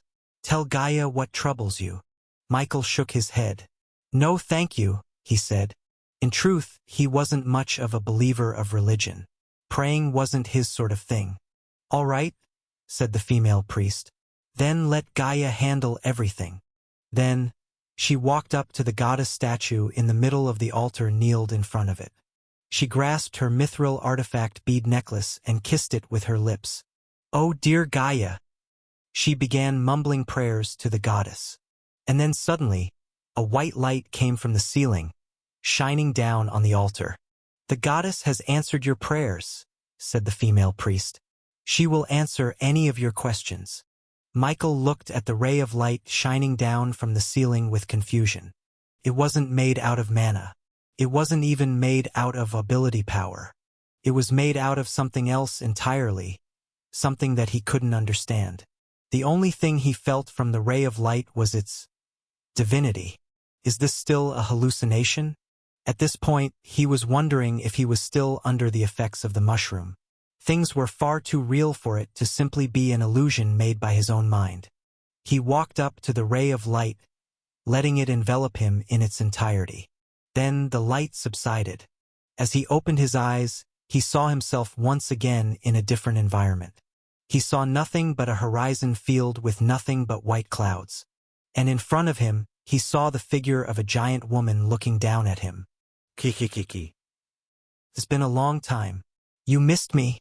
As soon as Michael heard those words, he realized who it was. "It's you." She was the goddess who made him reincarnate in the first place. She was the one who made him have an accidental death. "It's you." The silhouette of the giant goddess in front of him performed a pose, doing a V-shape with her fingers. "Yep, it's me," she said in a non-goddess-like tone. Michael knew there was something wrong with this hallucination. As it turned out, everything was being manipulated by the goddess in front of him. "Why?" he asked. The goddess didn't seem to like his disappointed tone as she put her hands on her waist and pouted.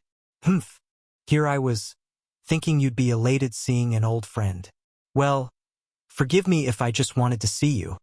He wanted to say that she did accidentally kill him, and that wasn't grounds for him to be friends with her. But given all the talents and powers she'd given him in his new world, they were pretty much even at that point. "Is this still a hallucination?" he asked. "Well, yes and no. Yes, in that your body is still in a hallucination, but you are really talking to me, the goddess. So, were you the one who made me have that hallucination of being back in my old world?" The goddess shook her head.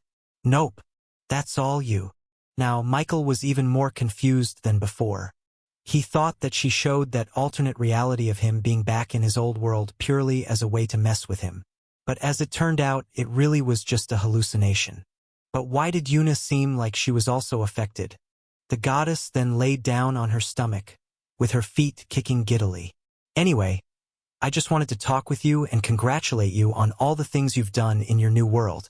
I'm having the time of my life just watching from the sidelines," she praised.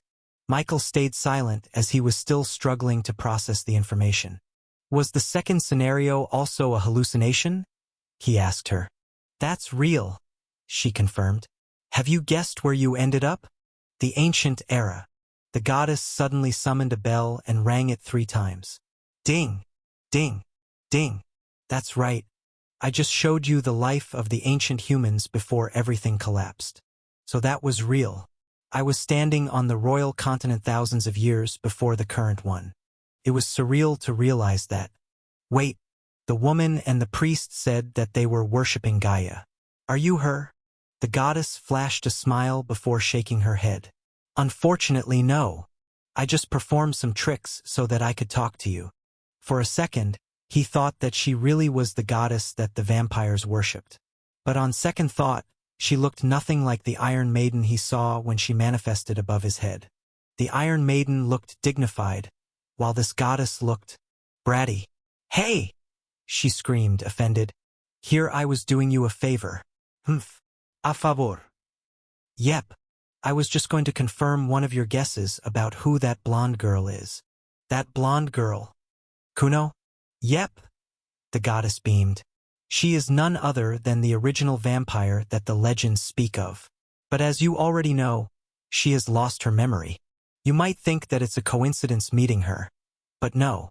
She sensed you when the vampires started worshipping the Iron Maiden. It brought back a bit of divinity for Gaia. Michael would have never thought that one of Fudge's little pranks ended up becoming so big. It was literally involving deities. "I'm so excited," said the goddess. "Things are heating up. Things are finally changing. Gaia's on her way to revival, and the Dragonborns are close to their awakening." Michael noticed a slight change in the goddess' voice. There was a slight emphasis on the word awakening. On the surface level, it just looked like she was talking about the Dragonborns awakening with their divas and their ability powers. But given the context of the situation, he was starting to think that she was talking about something else entirely. It was weird that she would mention the Dragonborns when the conversation wasn't anywhere close to them. "Awakening? What are you talking about?" he asked her. The goddess smiled and turned up her head. "Oh? You picked up on that, huh? Well, let's just say that they're finally close to realizing their true latent talents." Michael did remember something. When he evolved the siblings from a Komodo species to the Dragonborns that they were now, he noticed that the supposed talent rating that they had was blank, meaning that not even ChatJK5 could properly assess their true talents. Was the goddess talking about this? "Can you give me any hints? What kind of power do they have?" he asked her. The goddess crossed her arms on her chest and turned away. "Humph. Now that you want something from me, you're suddenly acting so friendly, huh? Well, I can't tell you. Literally, or else space and time itself would rip this whole world apart. All I can say to you is that you're on the right track. You have nudged them in the right path. Just keep on doing what you're doing." Then suddenly, Michael felt the goddess' voice start to move further and further away from him, her words starting to turn into an echo. "See you later," she said, winking. Then, as his whole world turned white, he suddenly jolted awake, finding himself back in the dimly lit room with mushrooms growing on the walls and the cracks on the ceiling.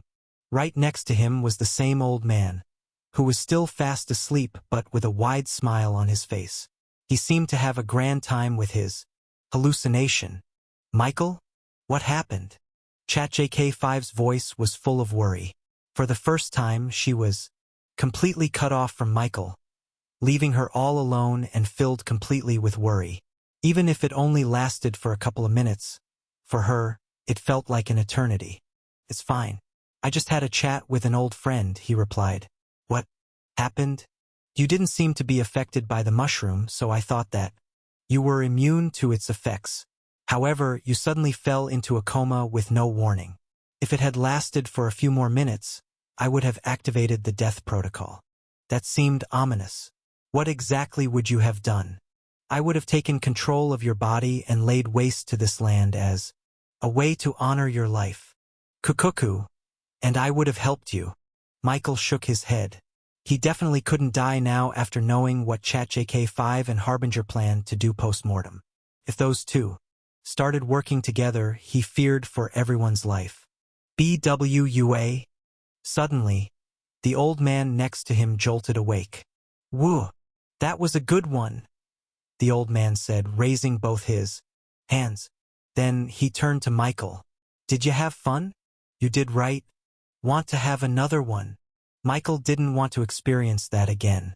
After seeing his old life, he realized that he truly loved to be in this world. And given a chance to go back, he would still remain here. "No thanks," he replied. Now, about the morel spores. After that hallucination trip, the old man promised to supply Michael with all the morel spores that he would ever need. All in all, the new experience was definitely worth it. First, he was able to finally start his darkwood farming journey. And second, he was able to speak with the mysterious bratty goddess. She basically confirmed the original vampire's identity and gave him clues about the Dragonborn's true talents. Although she didn't specifically tell him anything, she did tell him that they were very special. Through context clues, he was able to surmise that the Dragonborns must have had some special identity or purpose. In this world, are they related to the ancient humans? There must have been a reason why she showed him a vision of the world 1,000 years ago. Perhaps they were descendants of the ancient humans. Perhaps they were their creations. He didn't know. The only way he'd have a clue was if they started to awaken their true latent powers, as the goddess called it.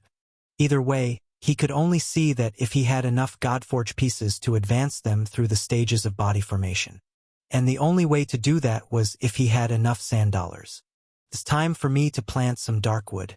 He immediately teleported himself back to the nation of Reborn. Then he traveled outwards, towards the desolate desert in the parched lands. He made sure that there was absolutely no one near him in a 20-kilometer radius. After all, he planned to travel back to the place where Kuno was imprisoned. All signs pointed it to be a part of the Elven Kingdom, where he could get Elven soil. That was his first goal. Standing above in the middle of the desert, he looked around and saw no signs of light mana in his vicinity.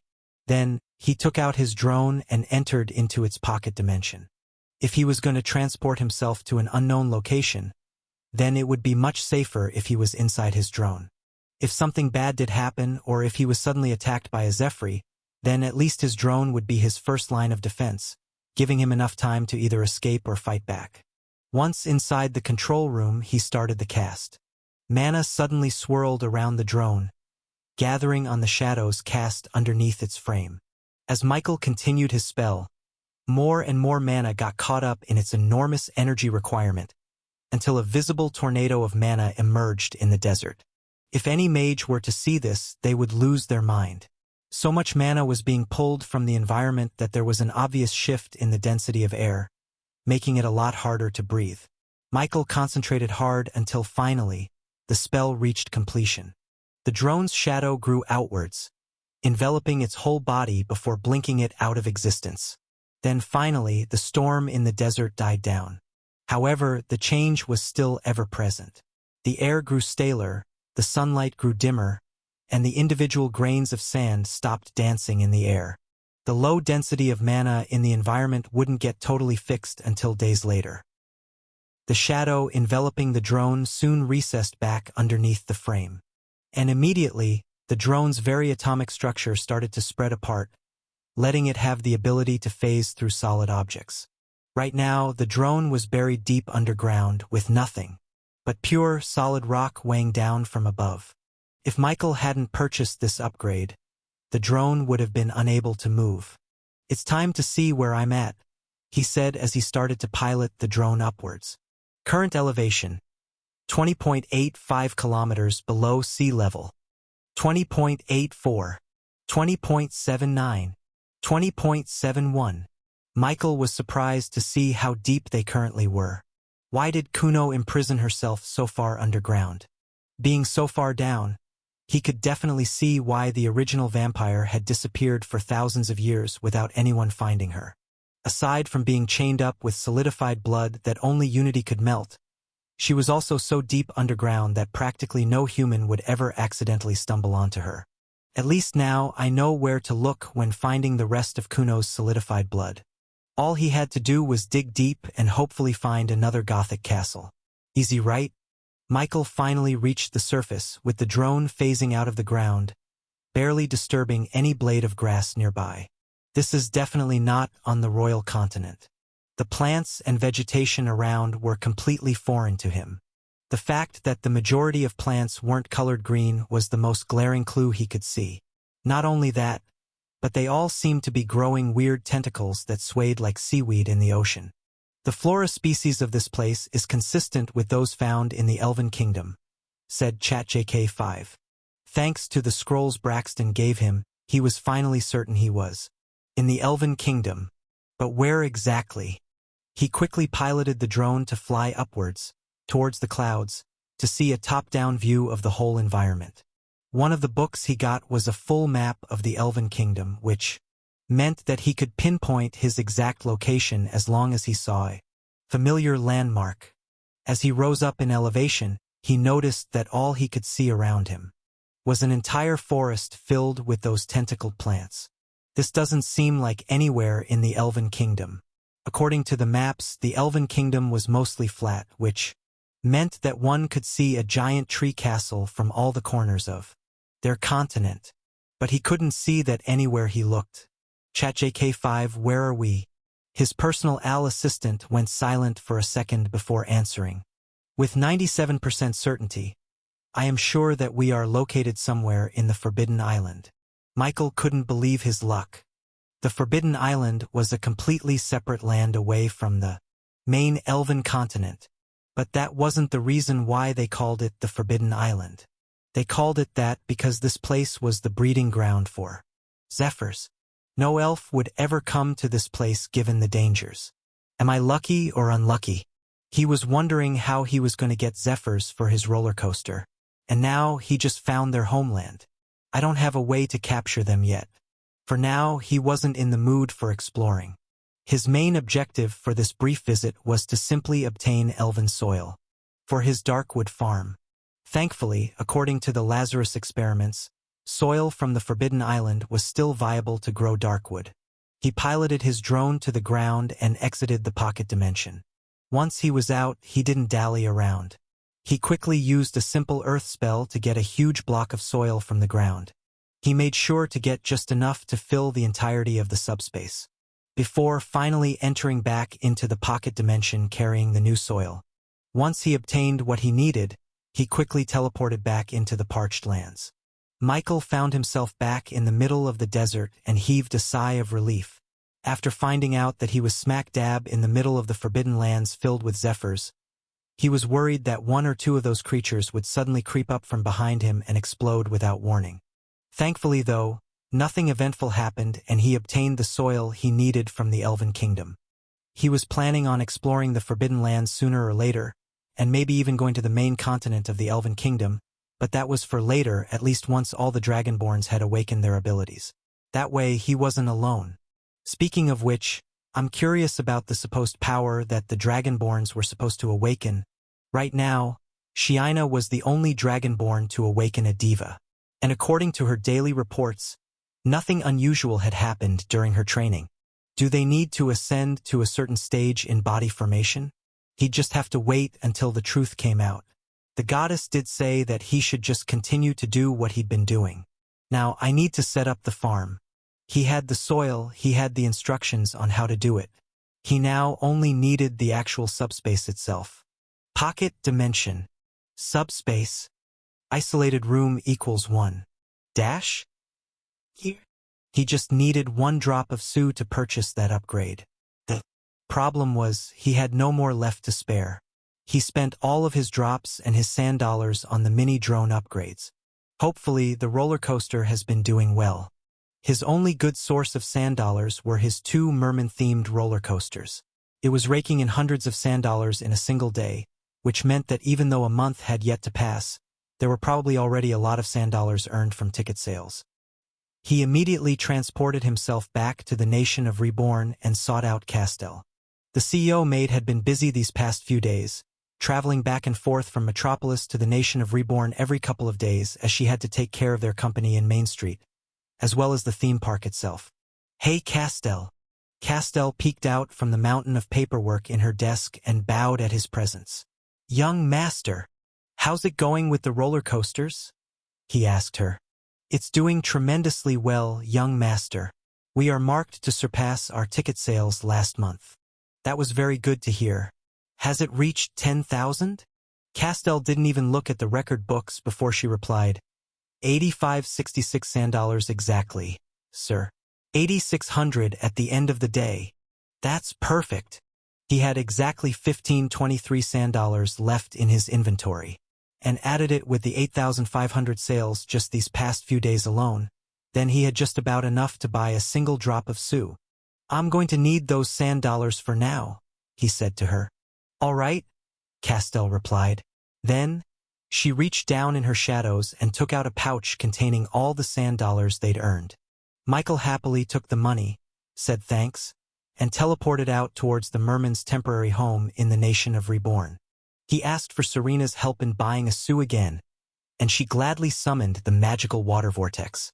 After putting all of his money into it, a single vial of Su spewed out of the hole, landing directly in his palms. Once he obtained what he needed, he quickly spilled the drop of Su onto his main drone, letting it absorb it in its frame. Mithril artifact. Drone. Spirit of old. One drop. Pocket dimension. Subspace. Isolated room equals 1. Dash? Here. He purchased the upgrade and immediately saw the nanoparticles in. The drone start to do its work. It floated off of its surface and entered into the miniature doors in the frame, going into the very pocket. Dimension itself. After about 10 minutes, the upgrade was finally done. He entered the subspace, finding himself back in the control room. He turned his head, seeing the room on the very left-hand side. What used to be a room locked like a bank's vault was now completely wide open, leading to a white space inside. But before entering the room, he looked at the monitors and the telemetry readings on the computers beside the door. It was now turned on, showing CCTV footage of the isolated space inside. Not only that, but upon navigating the settings on the computer using the given mouse and keyboard, he saw that he could see a lot of options that he could turn on, like seeing the temperature of the room inside, the humidity, and every other metric that mattered when it came to an enclosed space. Monitoring the darkwood would be a lot easier now with these settings.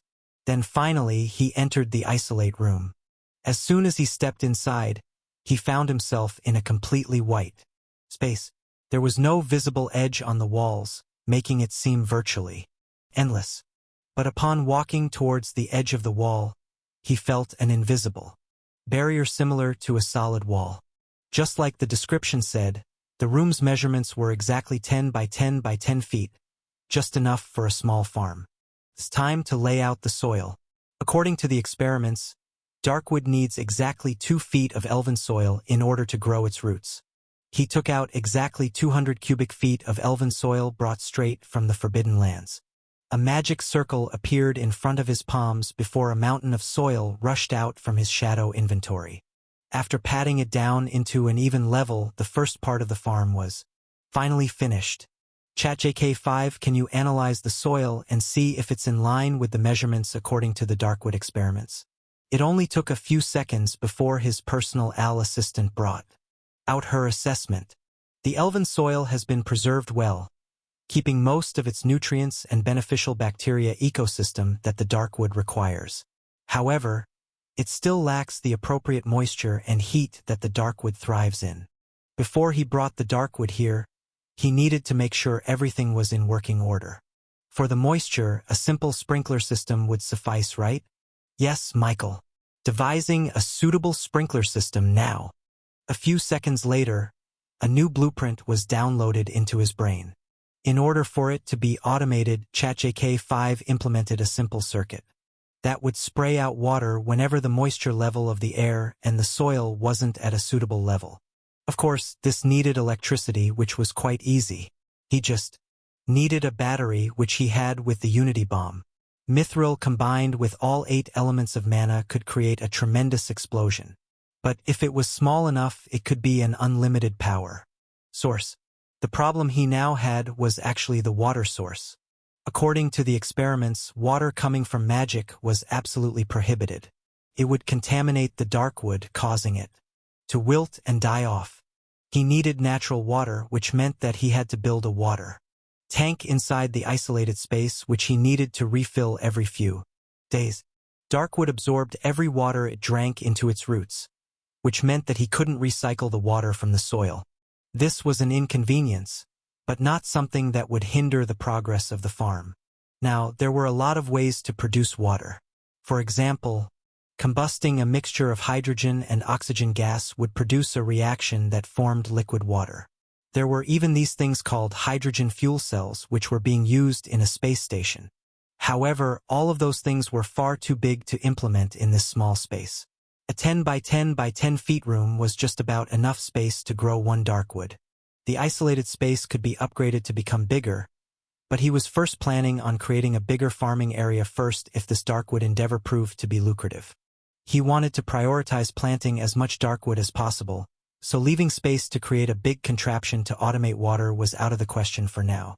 Anyway, refilling the water wasn't that much of a hassle. It would only take him a couple of minutes at most. Next, I need to find a way to create heat and sunlight. Just like with the water, darkwood needed natural heat and light without any presence of artificial magic. Producing sunlight was easy. He was just going to follow what greenhouses did in his previous world, creating a suitable light source. A couple of seconds later, he was shown a blueprint of the new light fixtures at the top of the isolated space. It would be using the same electricity as the water sprinklers, which was the Unity battery, and have a sensor and a timer that were specifically tuned to the Darkwood's needs according to the experiments.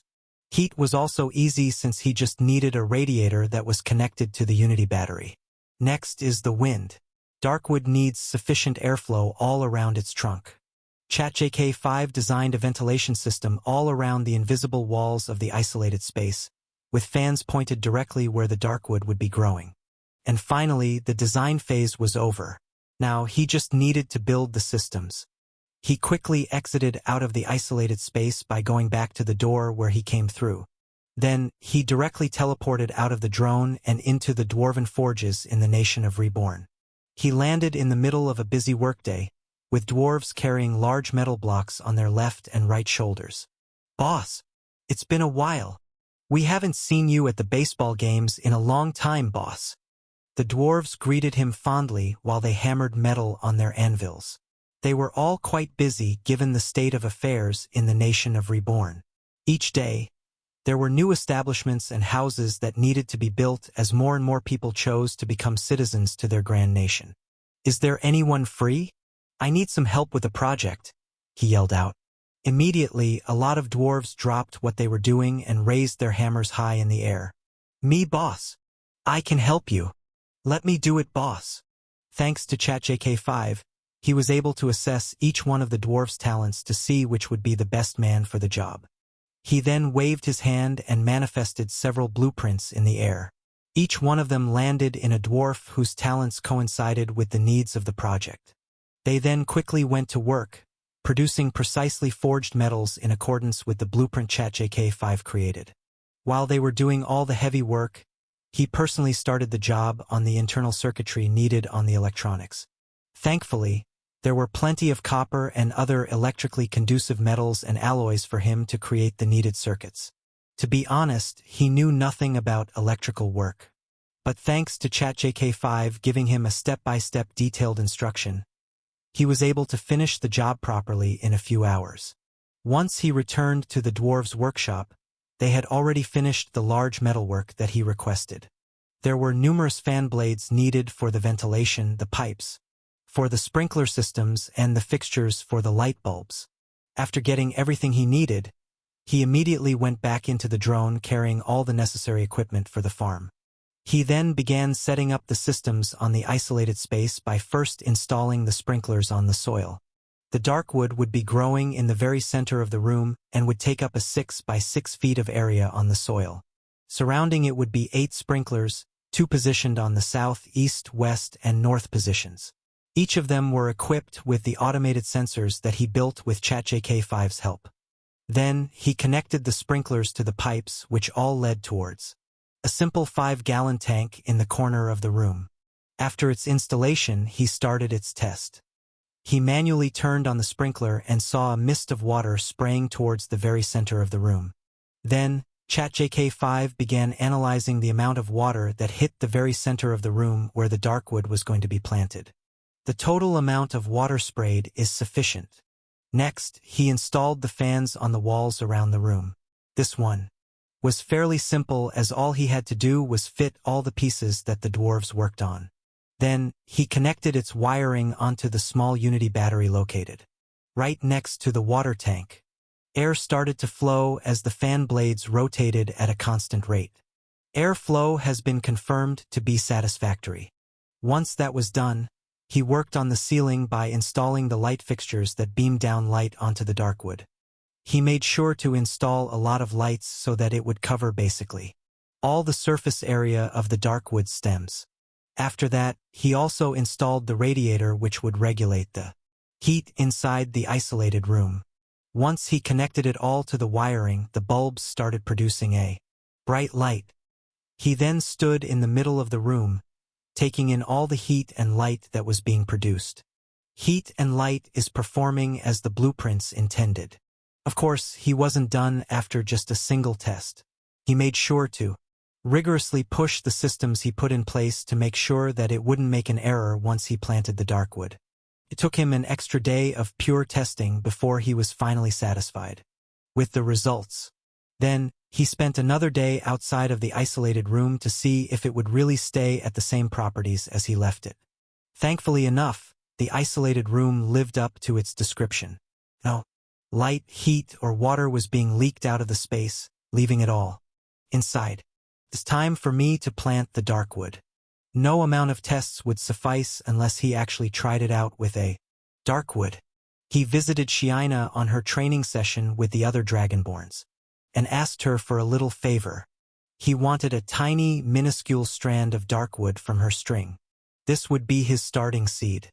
Shiina, the ever-loyal secretary, immediately offered up her own bow for Michael to take. Even if he had to take out the entire darkwood from her weapon, she wouldn't mind it at all. You can take every last strand of darkwood, Lord Michael. Her trust in Michael was incomprehensible. Thanks. Don't worry. Your bow isn't going to be compromised because of this small strand, he told her. Either way, once the darkwood farm was up and running, he would be able to replace her string if it did get damaged from getting a small seed from the darkwood. He then took her bow and pinched a strand of darkwood, smaller than a fingernail and thinner than hair itself. If he weren't holding it using magic, then it would have already flown off somewhere in the wind. According to the experiments, it didn't matter how big the starting seed was for the darkwood. As long as it was taken from a mature root, then it would be able to regrow its own body thanks to its leftover DNA. Once he obtained the seed, he immediately went back to his isolated room and entered the farm. He kneeled down in the center of the room before digging out an inch-deep hole in the soil. Then, he carefully put the seed inside and reburied it carefully, patting it down flat. After that, he reached down deep in his pocket and took out a pouch containing morel spores that he got from the old man. He took out a pinch and spread it out on the soil as if he was seasoning some steak. There. Now we'll see if this farming system works, he said to himself. The third day, he should see signs of a GLE sprout of GRE vines growing from the soil. If at that point he hadn't seen any growth, then it meant that this farm wasn't working as he intended. I guess I'll have to wait now.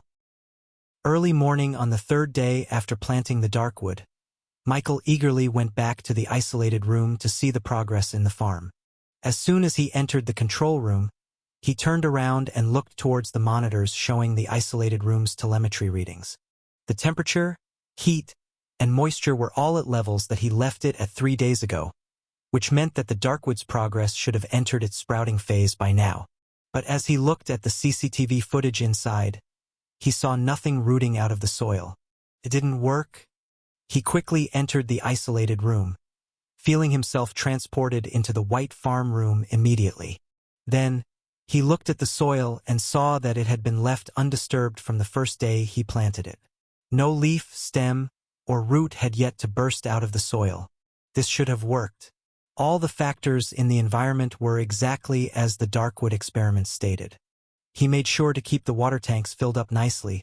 He made sure to spread a pinch of morel spores to the soil every day, and he even made sure to sing to it every day with elven whistles.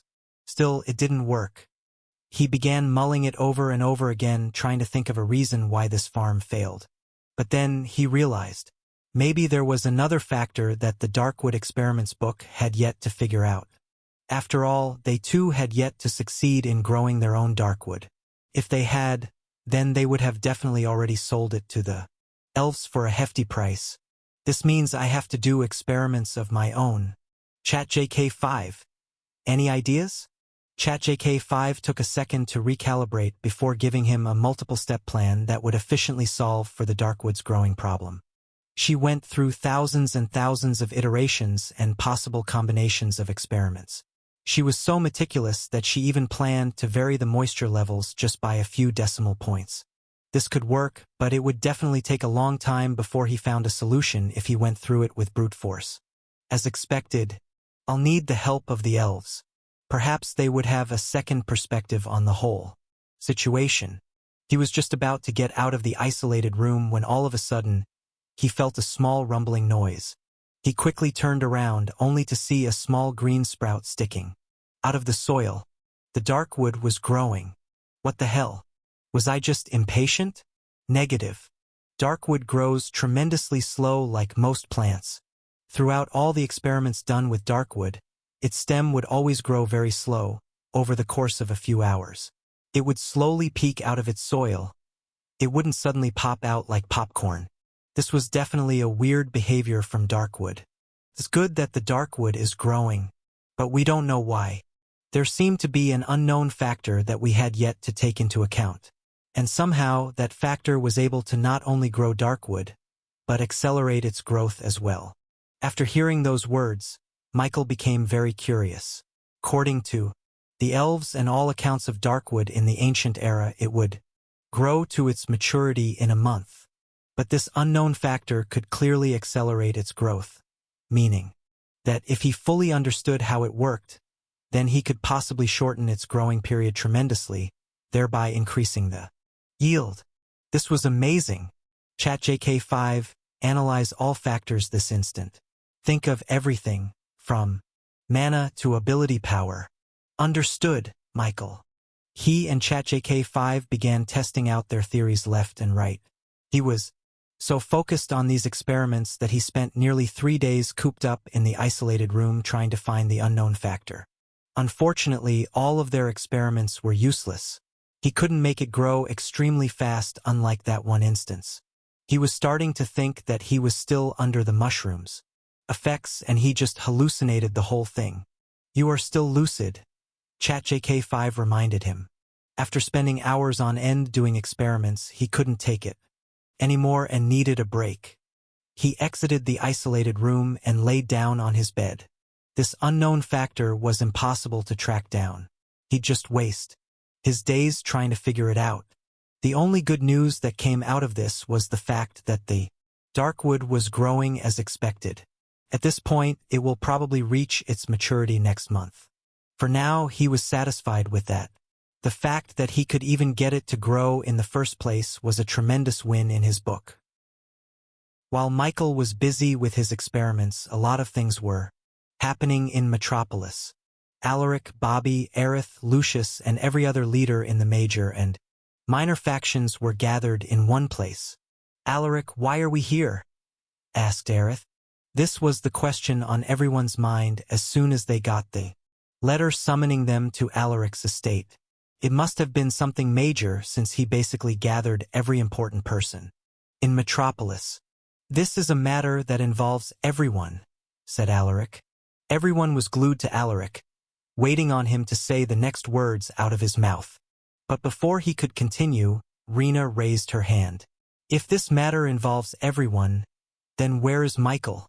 She asked. Although not officially part of the major and minor factions, Michael had long proven himself to be at their level at the very least.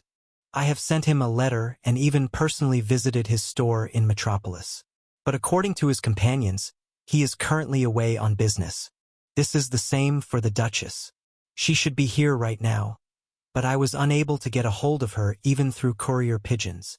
Those two figures were the only ones not present in this meeting. Is the Duchess okay?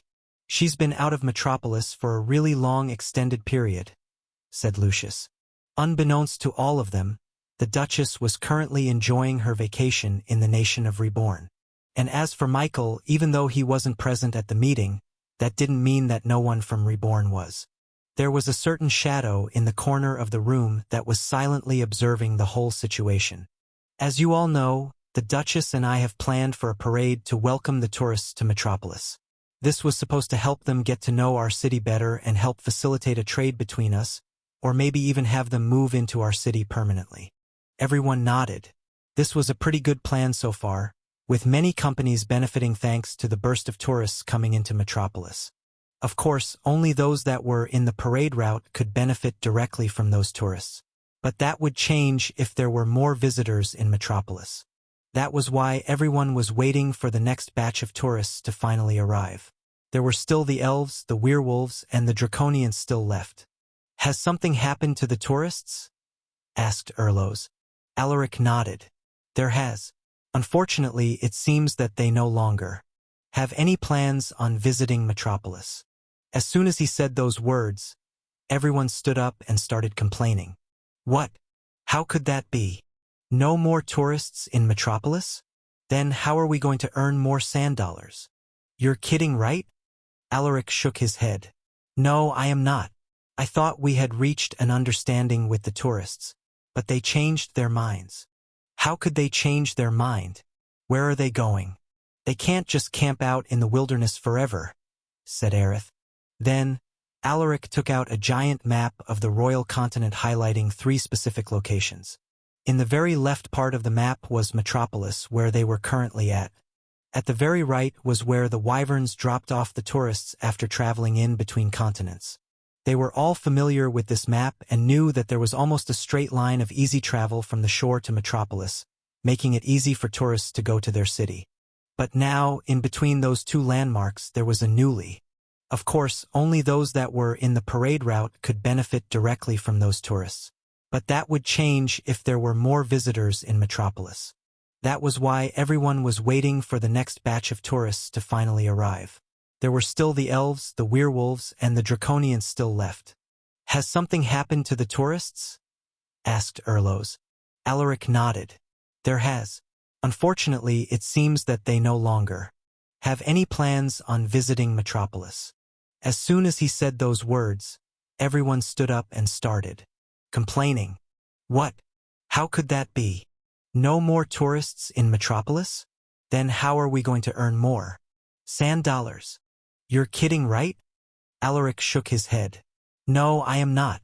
I thought we had reached an understanding with the tourists, but they changed their minds.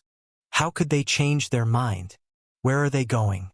They can't just camp out in the wilderness forever, said Aerith. Then, Alaric took out a giant map of the royal continent highlighting 3 specific locations. In the very left part of the map was Metropolis, where they were currently at. At the very right was where the wyverns dropped off the tourists.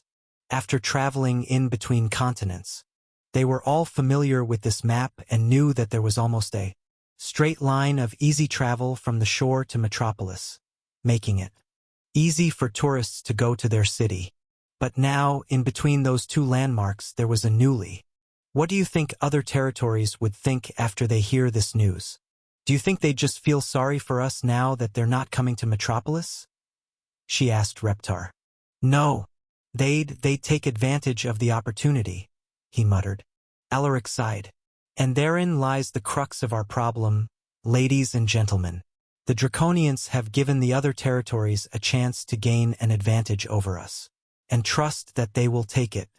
If they successfully lure the tourists over to their territory, then we will lose our title as one of the biggest capital cities in the royal continent.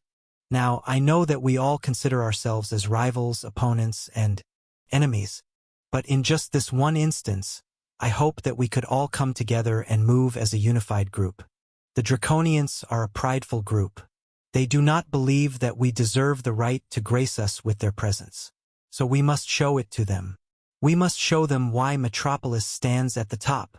Once Alaric finished his words, everyone had the same goal in mind. They wanted to prove their strengths in New Sparta. They would have to set aside their differences and work together. After all, the other territories would certainly want to work together to pull them down.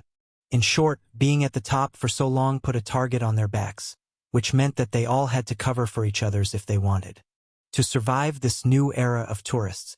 Meanwhile, a certain shadow in the corner smiled before moving out of the room. After a good night's sleep, Michael was suddenly awoken by a cluster of knocks at his door. He got up and opened the door. "What is it?" he asked groggily. And to his surprise, it was actually Guillermo and the other vampires. It was quite weird to see them here and not in the church.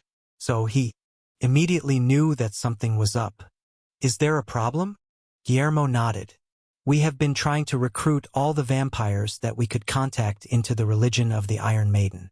But lately, we have seen less and less vampires coming towards Metropolis. Something is happening, Michael. And thanks to Sir Fudge and the Shadow Orcs, we were able to find out the reason why. It's the royal blood vampires. All the other vampires are following their lead, and they are being led away from Metropolis. And get this, they say that they found Gaia, Michael was planning on meeting the royal blood vampires in the Red Ravine, but the unexpected encounter with Kuno delayed his plans. In truth, he wanted to talk with the royal blood vampires to find out more about the supposed artifacts and documents left behind by the original vampire to learn more about Kuno. However, his obsession with the Darkwood farms occupied him as of late, so he was unable to catch up to them after that. Did you say that the royal blood vampires found Gaia? The goddess basically confirmed that the Iron Maiden truly was the Gaia that the vampires had been searching for. So unless they were talking about a different god, then they were definitely mistaken.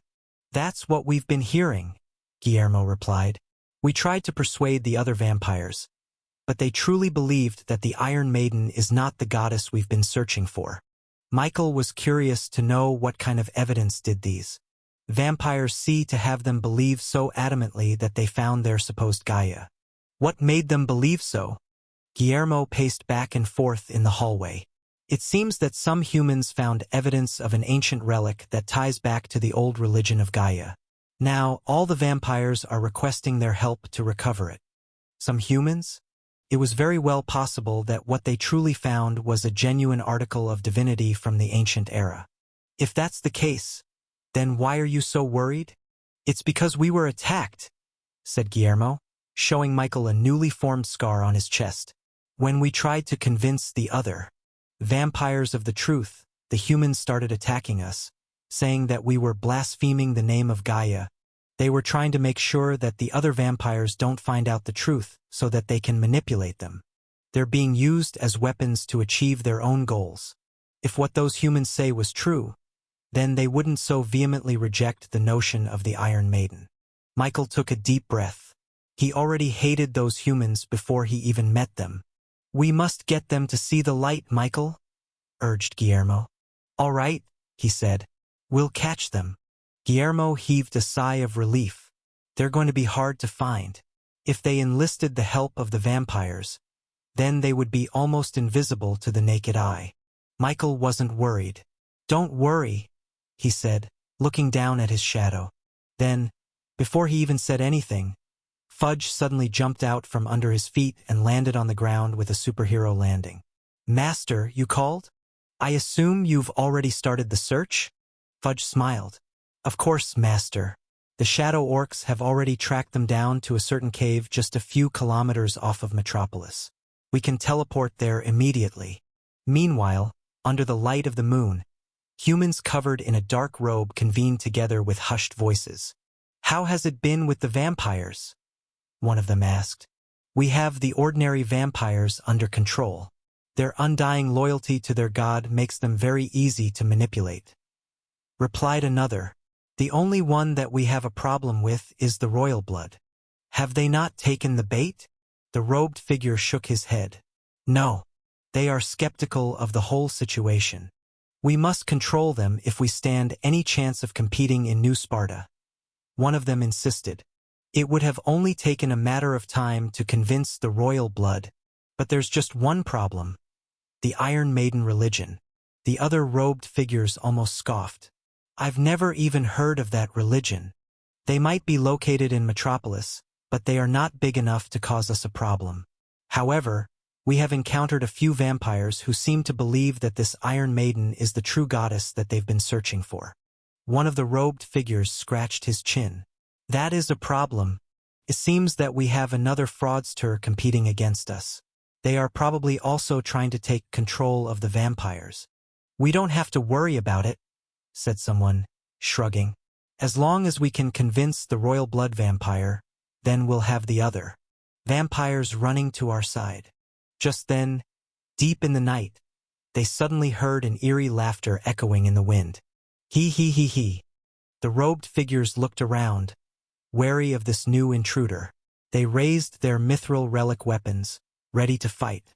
Has someone found us? Impossible. We have vampires helping us in our stealth.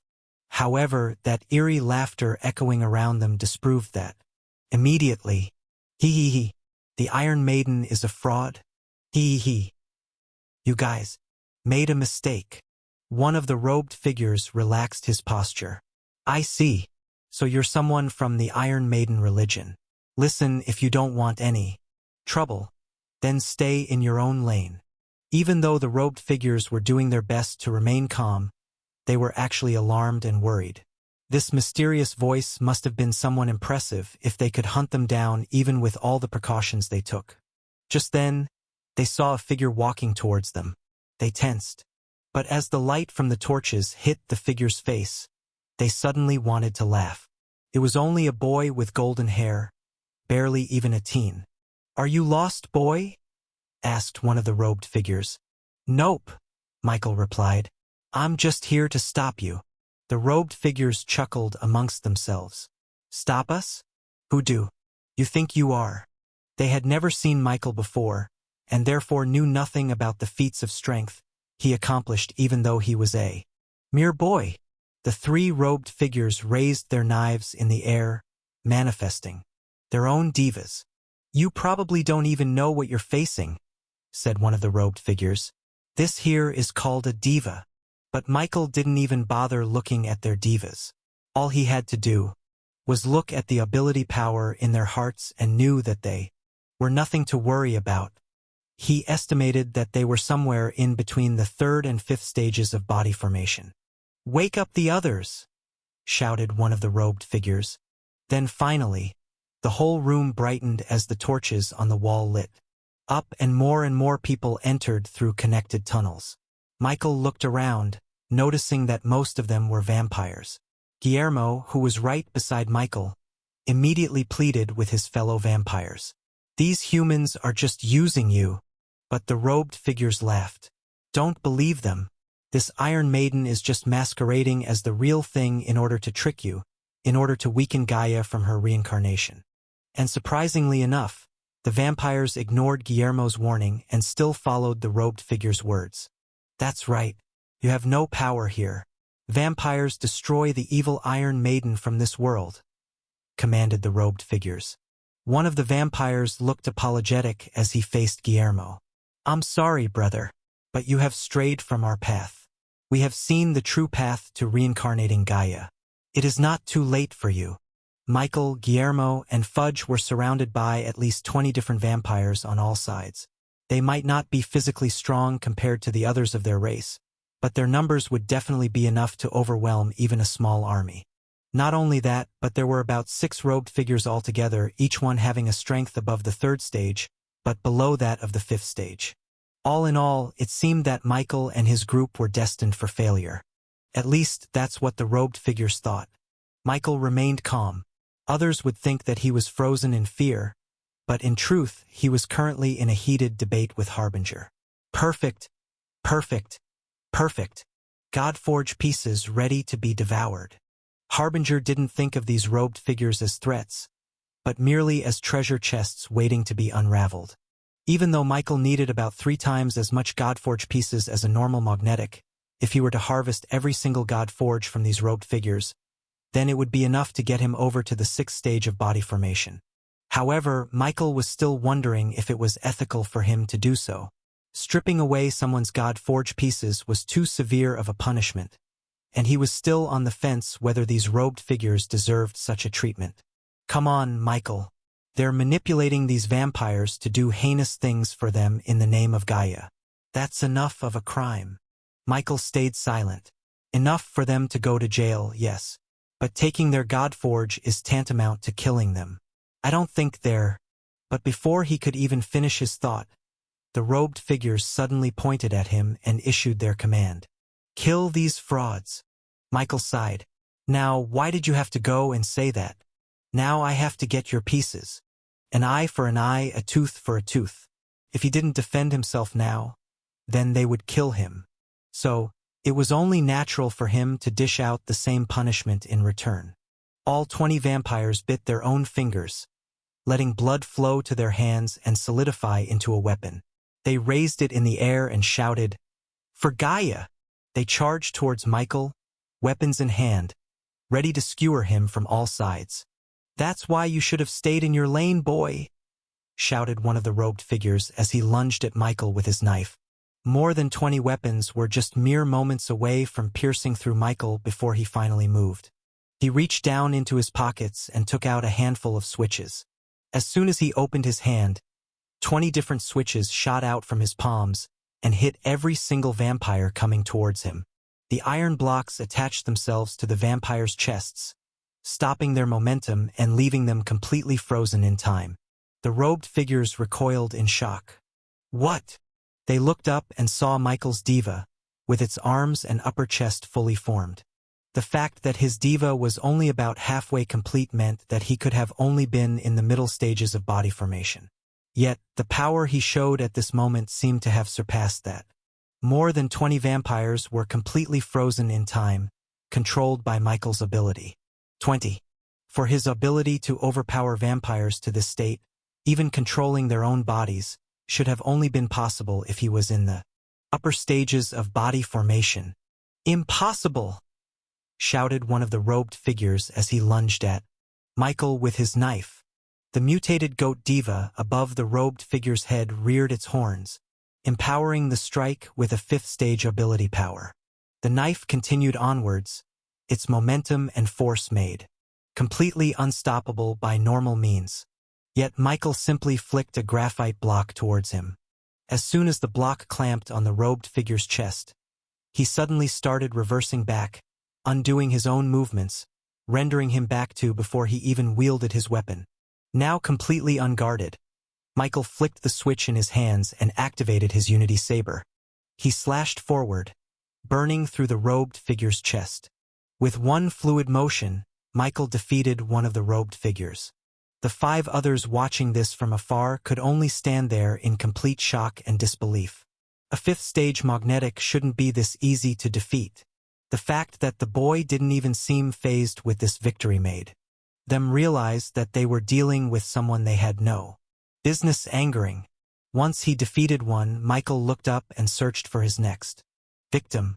The robed figure's blood ran cold at the sight. He's just a kid. Kill him. What are you guys doing? Don't just stand there. You're all useless. The robed figures argued with each other. No one wanted to be the first one to fight Michael. They all feared the boy. TSK. He's just one. We can kill him if we work together. The robed figures knew that the only way they could kill Michael was if they worked together. They immediately manifested their divas and empowered their weapons with ability power before spreading apart and positioning themselves to surround Michael. But Michael didn't seem at all worried. He simply took out more switches from his pockets, readying it for his attack. One of the robed figures lunged at him. Michael then threw a switch towards his chest, freezing him in place. The robed figure's momentum stopped, but his strength as a 4th stage magnetic allowed him to resist against Michael's power. But before he could break out from the switch, Michael raised his hand and fired a Unity gun towards the guy's chest. Another robed figure fell, and before more robed figures could scream in shock, an invisible drone suddenly fired off another shot of Unity gun and hit another robed figure in the stomach. 3 down, 3 more left. Just then, the vampires finally broke free from Michael's switches. But before they could recover, Michael threw another volley of switches in their direction, freezing them in place once again. The 3 robed figures, thinking that it was their chance to hit Michael while he was busy, charged at him with their knives. But just before their weapons got anywhere near him, Michael's absolute Unity defense kicked in as a prismatic shield appeared around him, resisting against the robed figure's attacks. How? A spell shouldn't resist against ability attacks. But of course, there was one magic that could fight off against abilities, and that was Unity.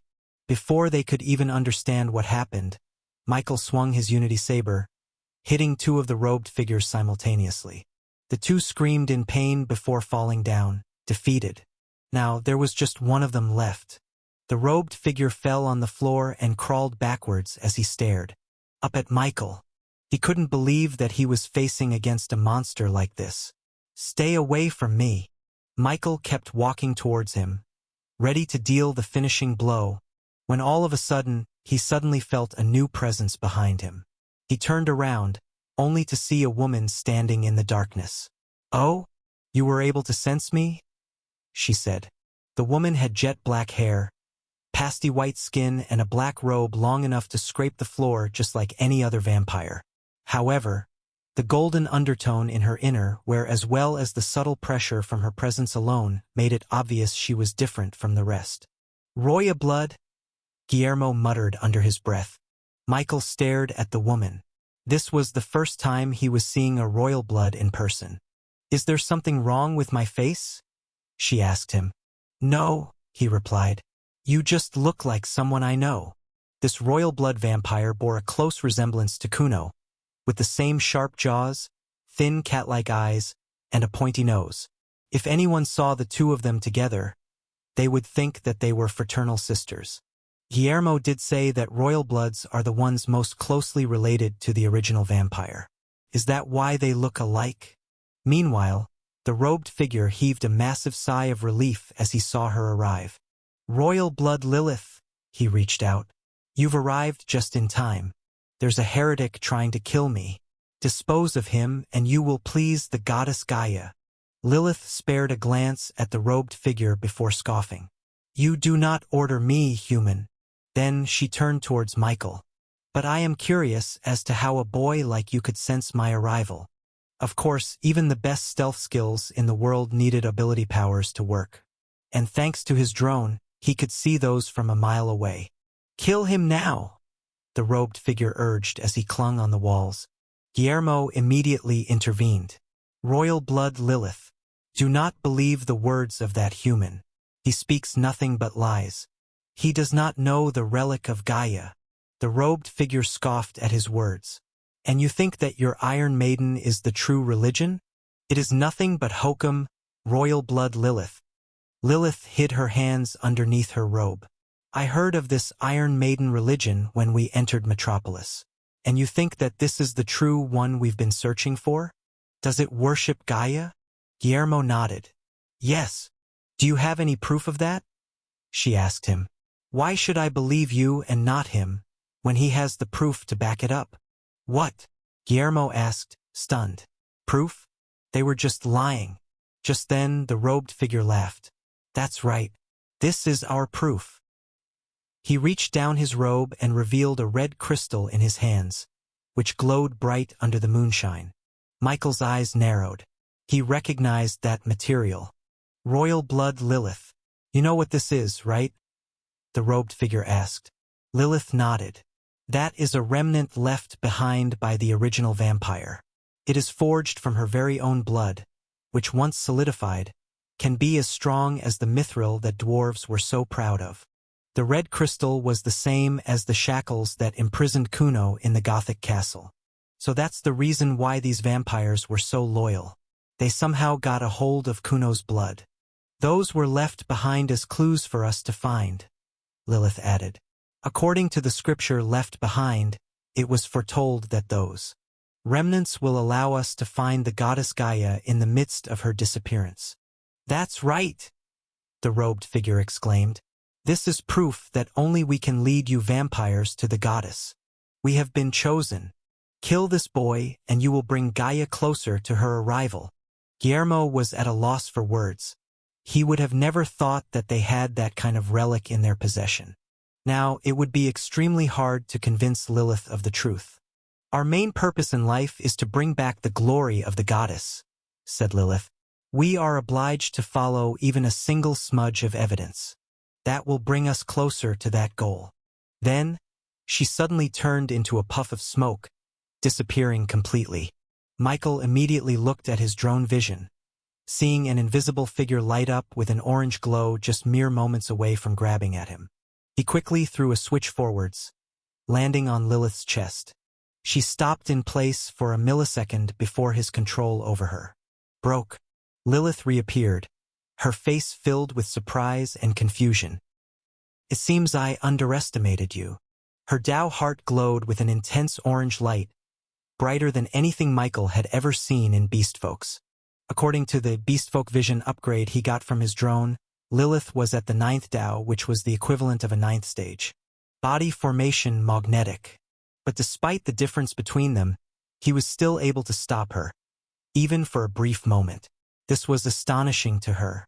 "She's the strongest beast folk I've ever faced." But I'm not that worried. Cuckoo. That's right. Harbinger laughed. We've improved. Tremendously. There was a stark difference when he was at the 4th stage compared to now when he was at the 5th stage. He felt incomparably stronger.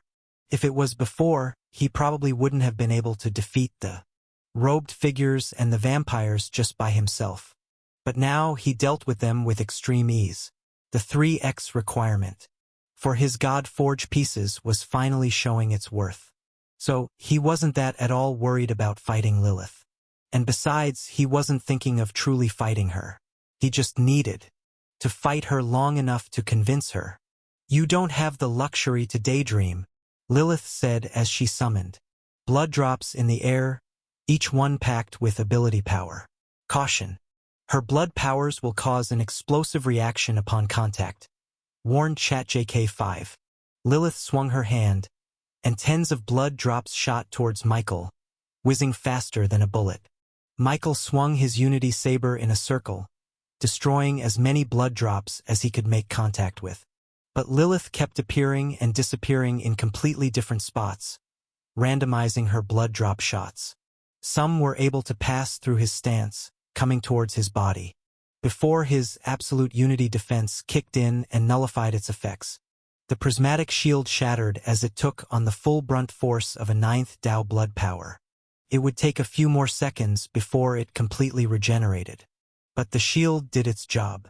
As the blood drops sizzled out, Michael immediately used his battery and siphoned off the remaining ability power from the blood drops. 5%, 10%, 15%. The battery charge went up incredibly fast before finally reaching 25%.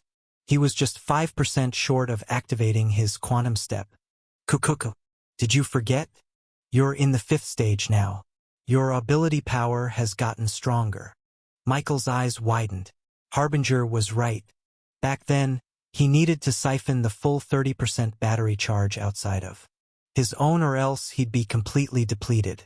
But now, he could spare a little bit without exhausting his Godforge pieces. He now only needed 25% battery charge.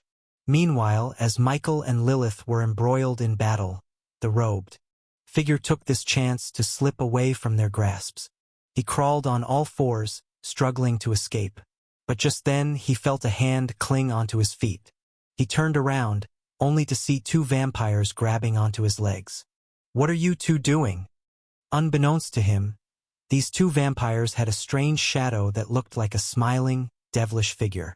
The robed figure finally thought he'd be able to escape. But now, he had 20 vampires all walking like mindless zombies trying to grab at his limbs. You idiots! He screamed. Why are you following me? Kiki. Fudge remained in the shadows, with his devilish shadow diva doing all the work. Thanks to the new cape Michael gave him, his shadow ability wasn't just limited to one person. He could be a malevolent passenger to multiple targets at once. Kurg! The robed figure groaned. He raised his knife with a dark, obsidian owl diva appearing above his head. Just as a vampire was about to grab onto his shoulders from behind, the robed man lunged his knife forwards. Suddenly, his mithril relic knife disappeared in his hands, only to reappear behind him, lodged inside the vampire's stomach. Just like an owl, the robed figure's ability allowed him to turn all his attacks in a free 360-degree motion. Each stab of his targeted a vampire that clung closely to him from all sides. One by one they fell, leaving the robed figure free to escape. He was mere moments away from leaving out the top of the cave. Michael quickly turned his attention towards him. If the robed figure left with the Kuno's blood relic, he wouldn't be able to explain the truth to Lilith, and they would be embroiled in battle till the very end. He turned around, ready to pull back the robed figure from escaping. Where are you looking? Lilith asked before swiping both her hands. Thousands of blood droplets appeared in a straight line in front of her. She grabbed the droplets, pulling it towards her and creating a whip made entirely of blood drops. She raised the whip up and snapped it towards Michael. As the force of her swing traveled through the whip, the individual blood drops that made the weapon suddenly exploded backwards, creating an accelerating force that further pushed the whip's end faster than possible. No one in the body formation realm could ever hope to escape from the whip's grasp. At least that's what she thought. Michael didn't even bother glancing back at Lilith before activating his batteries. The very fabric of space and time warped around his wrists before he grabbed it and pulled him forward. Just as the whip was about to wrap around Michael's body, he suddenly disappeared completely, leaving the whip to grasp at nothing but the air. Lilith stood in shock, her face completely shocked. What she saw was impossible. Michael reappeared right in front of the robed figure, giving him a heart attack. He struck his finger at the guy's chest before firing his unity gun point blank. The robed figure fell backwards, his chest still smoking, before the red blood crystal rolled out of his hands and towards Mycehel's feet. He bent down and picked it up. He then switched on his unity saber, intending to melt it. Seeing this woke Lilith up from her stupor. "What are you doing?" she asked hurriedly. But he didn't stop to answer her question. He pushed the unity saber into the blood-red crystal, piercing through it like butter. The solidified blood started to smoke before it started to perspire and melt, dripping all over his hands. It didn't take long before the whole thing turned into a puddle underneath his feet. "Do you realize what you've done?" Lilith bellowed. "I'm giving it back to the owner," he replied to her. A large shadow shot forth from his feet, growing into the shape and size of a human. A second later, the shadow subsided, only to show a young blonde girl, standing meekly. Kuno looked around, confused.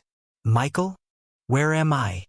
Lilith looked at Kuno and felt her own Tao heart beating wildly, pounding at her chest trying to tell her something.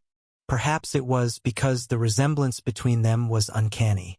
It was as if she was looking at a mirror from way back when she was younger. But there was something different about this girl. Looking at her activated a natural instinct within Lilith's DNA, within her very soul.